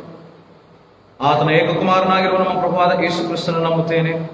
ಈತನು ಪರಿಶುದ್ಧಾತ್ಮನಿಂದ ಕನ್ಯಾಮರಿಯಳ ಗರ್ಭದಲ್ಲಿ ಧರಿಸಲ್ಪಟ್ಟು, ಆಕೆಯಲ್ಲಿ ಹುಟ್ಟಿ, ಪೊಂತಿ ಪಿಲಾತನ ಆಧಿಪತ್ಯದಲ್ಲಿ ಶ್ರಮೆ ಹೊಂದಿ, ಶಿಲುಬೆಗೆ ಜಡಿಯಲ್ಪಟ್ಟು, ಸತ್ತು ಹೂಣಲ್ಪಟ್ಟು, ಪಾತಾಳಕ್ಕೆ ಇಳಿದು 3ನೇ ದಿವಸದಲ್ಲಿ ಸತ್ತರೊಳಗಿಂದ ಎದ್ದು ಪರಲೋಕಕ್ಕೆ ಏರಿ ಹೋಗಿ ಸರ್ವಶಕ್ತನಾಗಿರುವ ತಂದೆಯಾದ ದೇವರ ಬಲಪಾರ್ಶ್ವದಲ್ಲಿ ಕುಳಿತುಕೊಂಡಿರುತ್ತಾನೆ. ಈತನು ಅಲ್ಲಿಂದ ಬಂದು ಬದುಕಿರುವವರಿಗೂ ಸತ್ತವರಿಗೂ ನ್ಯಾಯ ತೀರಿಸುವನು ಎಂಬುದನ್ನು ನಂಬುತ್ತೇನೆ. ನಾನು ಪರಿಶುದ್ಧಾತ್ಮನು ನಂಬುತ್ತೇನೆ. ಒಂದೇ ಪರಿಶುದ್ಧ ಕ್ರೈಸ್ತ ಸಭೆಯು, ಭಕ್ತರ ನಿನತಿಯು, ಪಾಪದ ಪರಿಹಾರವು, ದೇಹದ ಪುನರುತ್ಥಾನವು, ನಿತ್ಯ ಜೀವವು ಉಂಟೆಂಬುದನ್ನು ನಂಬುತ್ತೇವೆ. ಆಮೆನ್.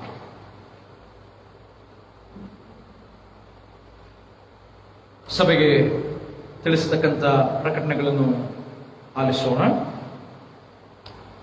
ಸರ್ಕಾರದ ಆದೇಶ ಮತ್ತು ನಮ್ಮ ಪ್ರಾಂತದ ಬಿಷಪ್ರಿಂದ ಬಂದಂತಹ ಆದೇಶದ ಮೇರೆಗೆ ವಾರಾಂತ್ಯ ಕರ್ಫ್ಯೂ ಅಂದರೆ ವೀಕೆಂಡ್ ಕರ್ಫ್ಯೂ ಜಾರಿಗಿರುವುದರಿಂದ ಶನಿವಾರ ಭಾನುವಾರಗಳಲ್ಲಿ ಸಭೆ ಸಮಾರಂಭಗಳಾಗಲಿ ಅಥವಾ ಆರಾಧನೆಗಳಿಗಾಗಲಿ ಆಲಯದಲ್ಲಿ ಸೇರಿ ಬರುವುದಕ್ಕೆ ಅವಕಾಶವಿಲ್ಲದ ಕಾರಣ ಆನ್ಲೈನ್ ಆರಾಧನೆಗಳನ್ನು ನಡೆಸಬೇಕೆಂಬುದಾಗಿ ಮಾನ್ಯ ಬಿಷಪರು ನಮಗೆ ತಿಳಿಸಿರುವುದರಿಂದ ಇನ್ನು ಈ ವಾರಾಂತ್ಯ ಕರ್ಫ್ಯೂ, ವೀಕೆಂಡ್ ಕರ್ಫ್ಯೂ ಅಂತ್ಯಗೊಳಿಸುವ ತನಕ ಆನ್ಲೈನ್ ಸರ್ವಿಸ್ ಮಾತ್ರವೂ ಲಭ್ಯವಾಗಿರುತ್ತದೆ. ಹೀಗಿರುವುದರಿಂದ ಈ ಆನ್ಲೈನ್ ಸರ್ವಿಸ್ನಲ್ಲಿ ಎಲ್ಲರೂ ಸಹ ಭಾಗಿಯಾಗುವಂತೆ ತಮ್ಮಲ್ಲಿ ನಾನು ಪ್ರೀತಿಯಿಂದ ಕೇಳಿಕೊಳ್ಳುವನಾಗಿದ್ದೇನೆ. ಈಗಾಗಲೇ ಸ್ಟೀನ್ ಸ್ಮಾರಕ ದೇವಾಲಯದ ವತಿಯಿಂದ ಶುಕ್ರವಾರದ ಸಾಮಾನ್ಯ ಆರಾಧನೆಯು ಸಂಜೆ 7 ಗಂಟೆಗೆ ನಡೆಯುವಂಥದ್ದಾಗಿದೆ.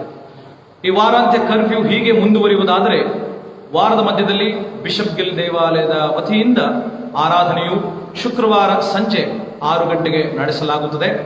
ಇದೇನಾದರೂ ಮುಂದುವರಿಯದೆ ಹೋದರೆ ಎಂದಿನಂತೆ ಭಾನುವಾರದ ದಿನಗಳಲ್ಲಿ ಆರಾಧನೆಯು ನಡೆಸಲ್ಪಡುತ್ತದೆ. ಮುಂದಿನ ಭಾನುವಾರ ಆರಾಧನೆಯು ಎಂದಿನಂತೆ ಆನ್ಲೈನ್ ಆರಾಧನೆ ಆಗಿರುತ್ತದೆ. ಯಾಕಂದ್ರೆ ಮುಂದಿನ ಭಾನುವಾರದಂದು ವಾರಾಂತ್ಯ ಕರ್ಫ್ಯೂ ಇರುವುದರಿಂದ ಆನ್ಲೈನ್ ಆರಾಧನೆ ಇರುತ್ತದೆ. 2 ಸಭೆಗಳಿಗೂ ಆನ್ಲೈನ್ ಆರಾಧನೆಯನ್ನು ನನ್ನ ಫೇಸ್ಬುಕ್ ಅಕೌಂಟ್ ಮ್ಯಾಥ್ಯೂ ರೊನಾಲ್ಡ್ ಎಂಬುದಾಗಿ ಇರುವುದರಿಂದ ಅದರಲ್ಲಿ ನಿಮಗೆ ಲಭ್ಯವಿರುತ್ತದೆ. ದಯಮಾಡಿ ಈ ಆನ್ಲೈನ್ ಆರಾಧನೆಯಲ್ಲಿ ಭಾಗವಹಿಸಿ. ಅದರ ಮುಂದಿನ ಶುಕ್ರವಾರ ಸಂಜೆ 7 ಗಂಟೆಗೆ ಸ್ಟೀಲ್ ಸ್ಮಾರಕ ದೇವಾಲಯದಲ್ಲಿ ಆರಾಧನೆ ಇರುತ್ತದೆ. ಬಿಷಪ್ ಗಿಲ್ ದೇವಾಲಯದಲ್ಲಿ ಆರಾಧನೆ ಇರುವುದಿಲ್ಲ. ಒಂದು ವೇಳೆ ಈ ವಾರಾಂತ್ಯ ಕರ್ಫ್ಯೂ ಹೀಗೆ ಮುಂದಿನ ವಾರದಿಂದಲೂ ಮುಂದುವರಿಸುವುದಾದರೆ ಸರ್ಕಾರದವರು ಬಿಷಪ್ ಗಿಲ್ ದೇವಾಲಯದ ವತಿಯಿಂದ ಶುಕ್ರವಾರ ಸಂಜೆ 6 ಗಂಟೆಗೆ ನಡೆಸಲಾಗುವಂತ ಭಾನುವಾರದ ಆರಾಧನೆಯನ್ನು ಶುಕ್ರವಾರ ನಡೆಸುವಂತಾಗಿದೆ. ಈ ವಾರಾಂತ್ಯ ಕರ್ಫ್ಯೂ ಅಥವಾ ಮುಂದಿನ ವಾರಗಳಲ್ಲಿ ಅಥವಾ ಮುಂದಿನ ದಿನಗಳಲ್ಲಿ ಏನಾದರೂ ಲಾಕ್ಡೌನ್ಗಳಿಗೆ ಏನಾದರೂ ಲಭ್ಯವಿರುವಂತಹ ಸಂಗತಿಗಳು ಒದಗಿ ಬರುವುದಾದರೆ ಆನ್ಲೈನ್ಗಳ ಮೂಲಕವಾಗಿ ನಿಮಗೆ ಎಲ್ಲ ರೀತಿಯಾದಂತಹ ಆರಾಧನೆಗಳು ಪ್ರಾರ್ಥನೆಗಳನ್ನು ಸಲ್ಲಿಸುವುದಕ್ಕೆ ಲಭ್ಯವಿರುವಂತದ್ದಾಗಿದೆ. ನನ್ನ ಫೇಸ್ಬುಕ್ ಅಕೌಂಟ್, ನನ್ನ ವೈಯಕ್ತಿಕ ಫೇಸ್ಬುಕ್ ಅಕೌಂಟ್ ಅನ್ನು ನೀವು ಉಪಯೋಗಿಸುವಂತೆ, ಆರಾಧನೆಗಳಲ್ಲಿ ಪಾಲ್ಗೊಳ್ಳುವಂತೆ ತಮ್ಮನ್ನು ನಾನು ಪ್ರೀತಿಯಿಂದ ಕೇಳಿಕೊಳ್ಳುವುದಾಗಿದೆ. ಸ್ಟೀಲ್ ಸ್ಮಾರಕ ದೇವಾಲಯಕ್ಕೆ ಸಂಬಂಧಪಟ್ಟಂತ ವಿವಾಹ ಪ್ರಕಟಣೆ. ಸ್ಟೀಲ್ ಸ್ಮಾರಕ ದೇವಾಲಯದ ಸದಸ್ಯರಾಗಿರುವ ಶ್ರೀಯುತ ಏಬೆಲ್ ಕುಮಾರ್ ಮತ್ತು ಶ್ರೀಮತಿ ಸ್ಟೆಲ್ಲಾ ಅವರ ಮಗಳಾದಂತ ಸ್ಟೆಫಿ ಎಂಬಾಕೆಗೂ CSI ತಲಂಬೇಳು ಚಿತ್ತೂರಿಗೆ ಸೇರಿದಂತ ಸಭೆಯವರಾದ ಗಂಗಾಧರನ್ ಮತ್ತು ನೀಲಮ ರವರ ಪುತ್ರ ಜಿ ಪ್ರಕಾಶ್ ಎಂಬಾತನಿಗೂ ದಿನಾಂಕ 27/1/2022 ಗುರುವಾರ ಬೆಳಗ್ಗೆ 9:30 ರಿಂದ 13 ಗಂಟೆಗೆ CSI ತಾಲಂಬೇಳು ಚಿತ್ತೂರಿನ ಸಭೆ ಇಲ್ಲಿ ನಡೆಯಲಿದೆ.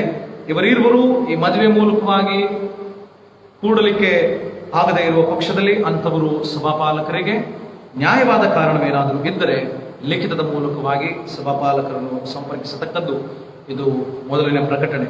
ಒಂದು ವೇಳೆ ಯಾವುದೇ ರೀತಿಯಾದಂತಹ ನ್ಯಾಯವಾದ ಕಾರಣವೇನಾದರೂ ಇಲ್ಲದಿರುವ ಪಕ್ಷದಲ್ಲಿ ಅಂಥವರು ಯಾವುದೇ ರೀತಿಯಾದಂತಹ ಅಡ್ಡಿಪಡಿಸಬಾರದು ಎಂಬುದಾಗಿ ನಮ್ಮಲ್ಲಿ ಕೇಳಿಕೊಳ್ಳಿ.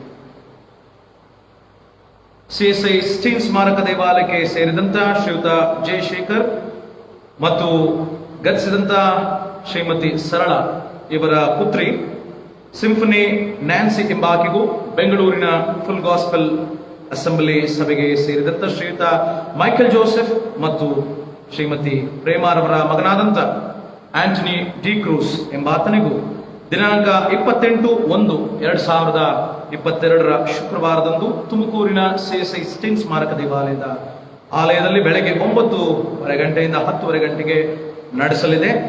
ಇವರಿರುವರು ಮದುವೆ ಮೂಲಕ ಕೂಡಬಾರದು ಎಂಬುದಾಗಿ ನ್ಯಾಯವಾದ ಯೋಗ್ಯವಾದ ಕಾರಣವೇನಾದರೂ ಇದ್ದ ಪಕ್ಷದಲ್ಲಿ ಅಂಥವರು ಲಿಖಿತದ ಮೂಲಕವಾಗಿ ಸಭಾಪಾಲಕರನ್ನು ಸಂಪರ್ಕಿಸತಕ್ಕದ್ದು. ಒಂದು ವೇಳೆ ನ್ಯಾಯವಾದ ಯೋಗ್ಯವಾದ ಕಾರಣವೇನಾದರೂ ಇಲ್ಲದಿದ್ದ ಪಕ್ಷದಲ್ಲಿ ಅಂಥವರು ಯಾವುದೇ ರೀತಿಯಾದಂತಹ ತೊಂದರೆ ಕೊಡಬಾರದು. ಇದು ಮೊದಲನೆಯ ಪ್ರಕಟಣೆ.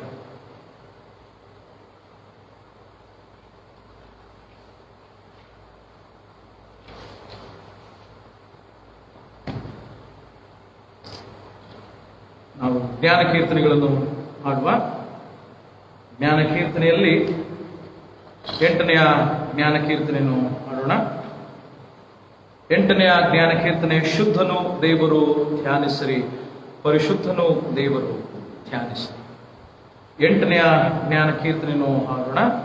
ಮೊದಲನೆಯ ಚರಣ ಮತ್ತು ಕಡೆಯ ಚರಣ, 3ನೆಯ ಚರಣವನ್ನು ಮಾತ್ರ ಹಾಡೋಣ. ಶುದ್ಧನು ದೇವರು ಧ್ಯಾನಿಸಿರಿ, ಪರಿಶುದ್ಧನು ದೇವರು ಧ್ಯಾನಿಸಿರಿ. ಜ್ಞಾನ ಕೀರ್ತನೆಯ ಮೊದಲನೆಯ ಮತ್ತು ಕಡೆಯ ಚರಣ, 3ನೇ ಚರಣವನ್ನು ಮಾತ್ರ ಹಾಡು.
ಕಲಿಸಿದ ಪ್ರಾರ್ಥನೆಯನ್ನು ಎಲ್ಲರೂ ಒಟ್ಟಾಗಿ ಸೇರಿ ಆಯ್ಕೆ ಮಾಡುತ್ತಾರೆ. ಪರಲೋಕದಲ್ಲಿರುವ ನಮ್ಮ ತಂದೆಯೇ, ನಿನ್ನ ನಾಮವು ಪರಿಶುದ್ಧವೆಂದು ಎಣಿಸಲ್ಪಡಲಿ. ನಿನ್ನ ರಾಜ್ಯವು ಬರಲಿ. ನಿನ್ನ ಚಿತ್ತವು ಪರಲೋಕದಲ್ಲಿ ನೆರವೇರುವ ಪ್ರಕಾರ ಭೂಲೋಕದಲ್ಲಿ ನೆರವೇರಲಿ. ನಮ್ಮ ಅನುದಿನದ ಆಹಾರವನ್ನು ಈ ಹೊತ್ತದಾಗಿ ಪಾಲಿಸು. ನಮಗೆ ತಪ್ಪು ಮಾಡಿದರೂ ನಾವು ಕ್ಷಮಿಸಿದಂತೆ ನಮ್ಮ ತಪ್ಪುಗಳನ್ನು ಕ್ಷಮಿಸು. ನಮ್ಮನ್ನು ಶೋಧನೊಳಗೆ ಸೇರಿಸದೆ ಕೇಡಿನಿಂದ ನಮ್ಮನ್ನು ತಪ್ಪಿಸು. ರಾಜ್ಯವು, ಬಲವು, ಮಹಿಮೆಯು ಸದಾಕಾಲವು ನಿನ್ನವೇ. ಆಮೆನ್. ದೇವರ ಆಶೀರ್ವಾದವನ್ನು ವಿಶ್ವಾಸನ ಹೊಂದಿರಿ. ಪರಿಶುದ್ಧನಾಗಿ ಪರಿಶುದ್ಧತೆಯ ಮಾರ್ಗವನ್ನು ತೋರಿಸಿಕೊಟ್ಟಂತ ನಮ್ಮ ಕರ್ತನಾದ ಯೇಸು ಕ್ರಿಸ್ತನ ಕೃಪೆ, ನಾವು ಪರಿಶುದ್ಧರಾಗಿ ಜೀವಿಸಬೇಕೆಂಬಂತ ಆಲೋಚನೆಯಿಂದಲೇ ತನ್ನ ಒಬ್ಬನೇ ಮಗನನ್ನೇ ಪರಿಶುದ್ಧವಾದಂಥ ಸನ್ನಿವಾಸದಿಂದ ಮತ್ತು ಪರಿಶುದ್ಧವಾದ ಎಲ್ಲ ಸನ್ನಿಧಾನದಿಂದಲೇ ಕಳುಹಿಸಿಕೊಟ್ಟು ಪರಿಶುದ್ಧರಾಗಿ ಜೀವಿಸುವುದಕ್ಕೆ ತೋರಿಸಿಕೊಟ್ಟಂತ ದೇವರ ಪ್ರೀತಿ, ನಾವು ಸದಾಕಾಲವು ಶುದ್ಧ ಮನಸ್ಸುಳ್ಳವರಾಗಿ ಪಾಪ ಕೃತ್ಯಗಳನ್ನು ನಾವು ಮಾಡಿದವರಾಗದೆ ನಮ್ಮ ಕೃತ್ಯ, ನಡೆ, ನುಡಿ, ಕ್ರಿಯೆಗಳು, ಸ್ವಭಾವ, ವ್ಯಕ್ತಿತ್ವ ಇವೆಲ್ಲವುಗಳಿಂದಲೂ ಪರಿಶುದ್ಧರಾಗಿ ಜೀವಿಸುವುದಕ್ಕೆ ಪವಿತ್ರಾತ್ಮನ ಸುಪ್ರೇರೇಪಣೆ ಅನ್ಯತೆ ನಡೆಸುವುದಕ್ಕೆ ಈಗಲೂ ಯಾವಾಗಲೂ ನಮ್ಮೆಲ್ಲರ ಸಂಗಡ ನಿರಂತರವೂ ನೆಲೆಯಾಗಿರಲಿ.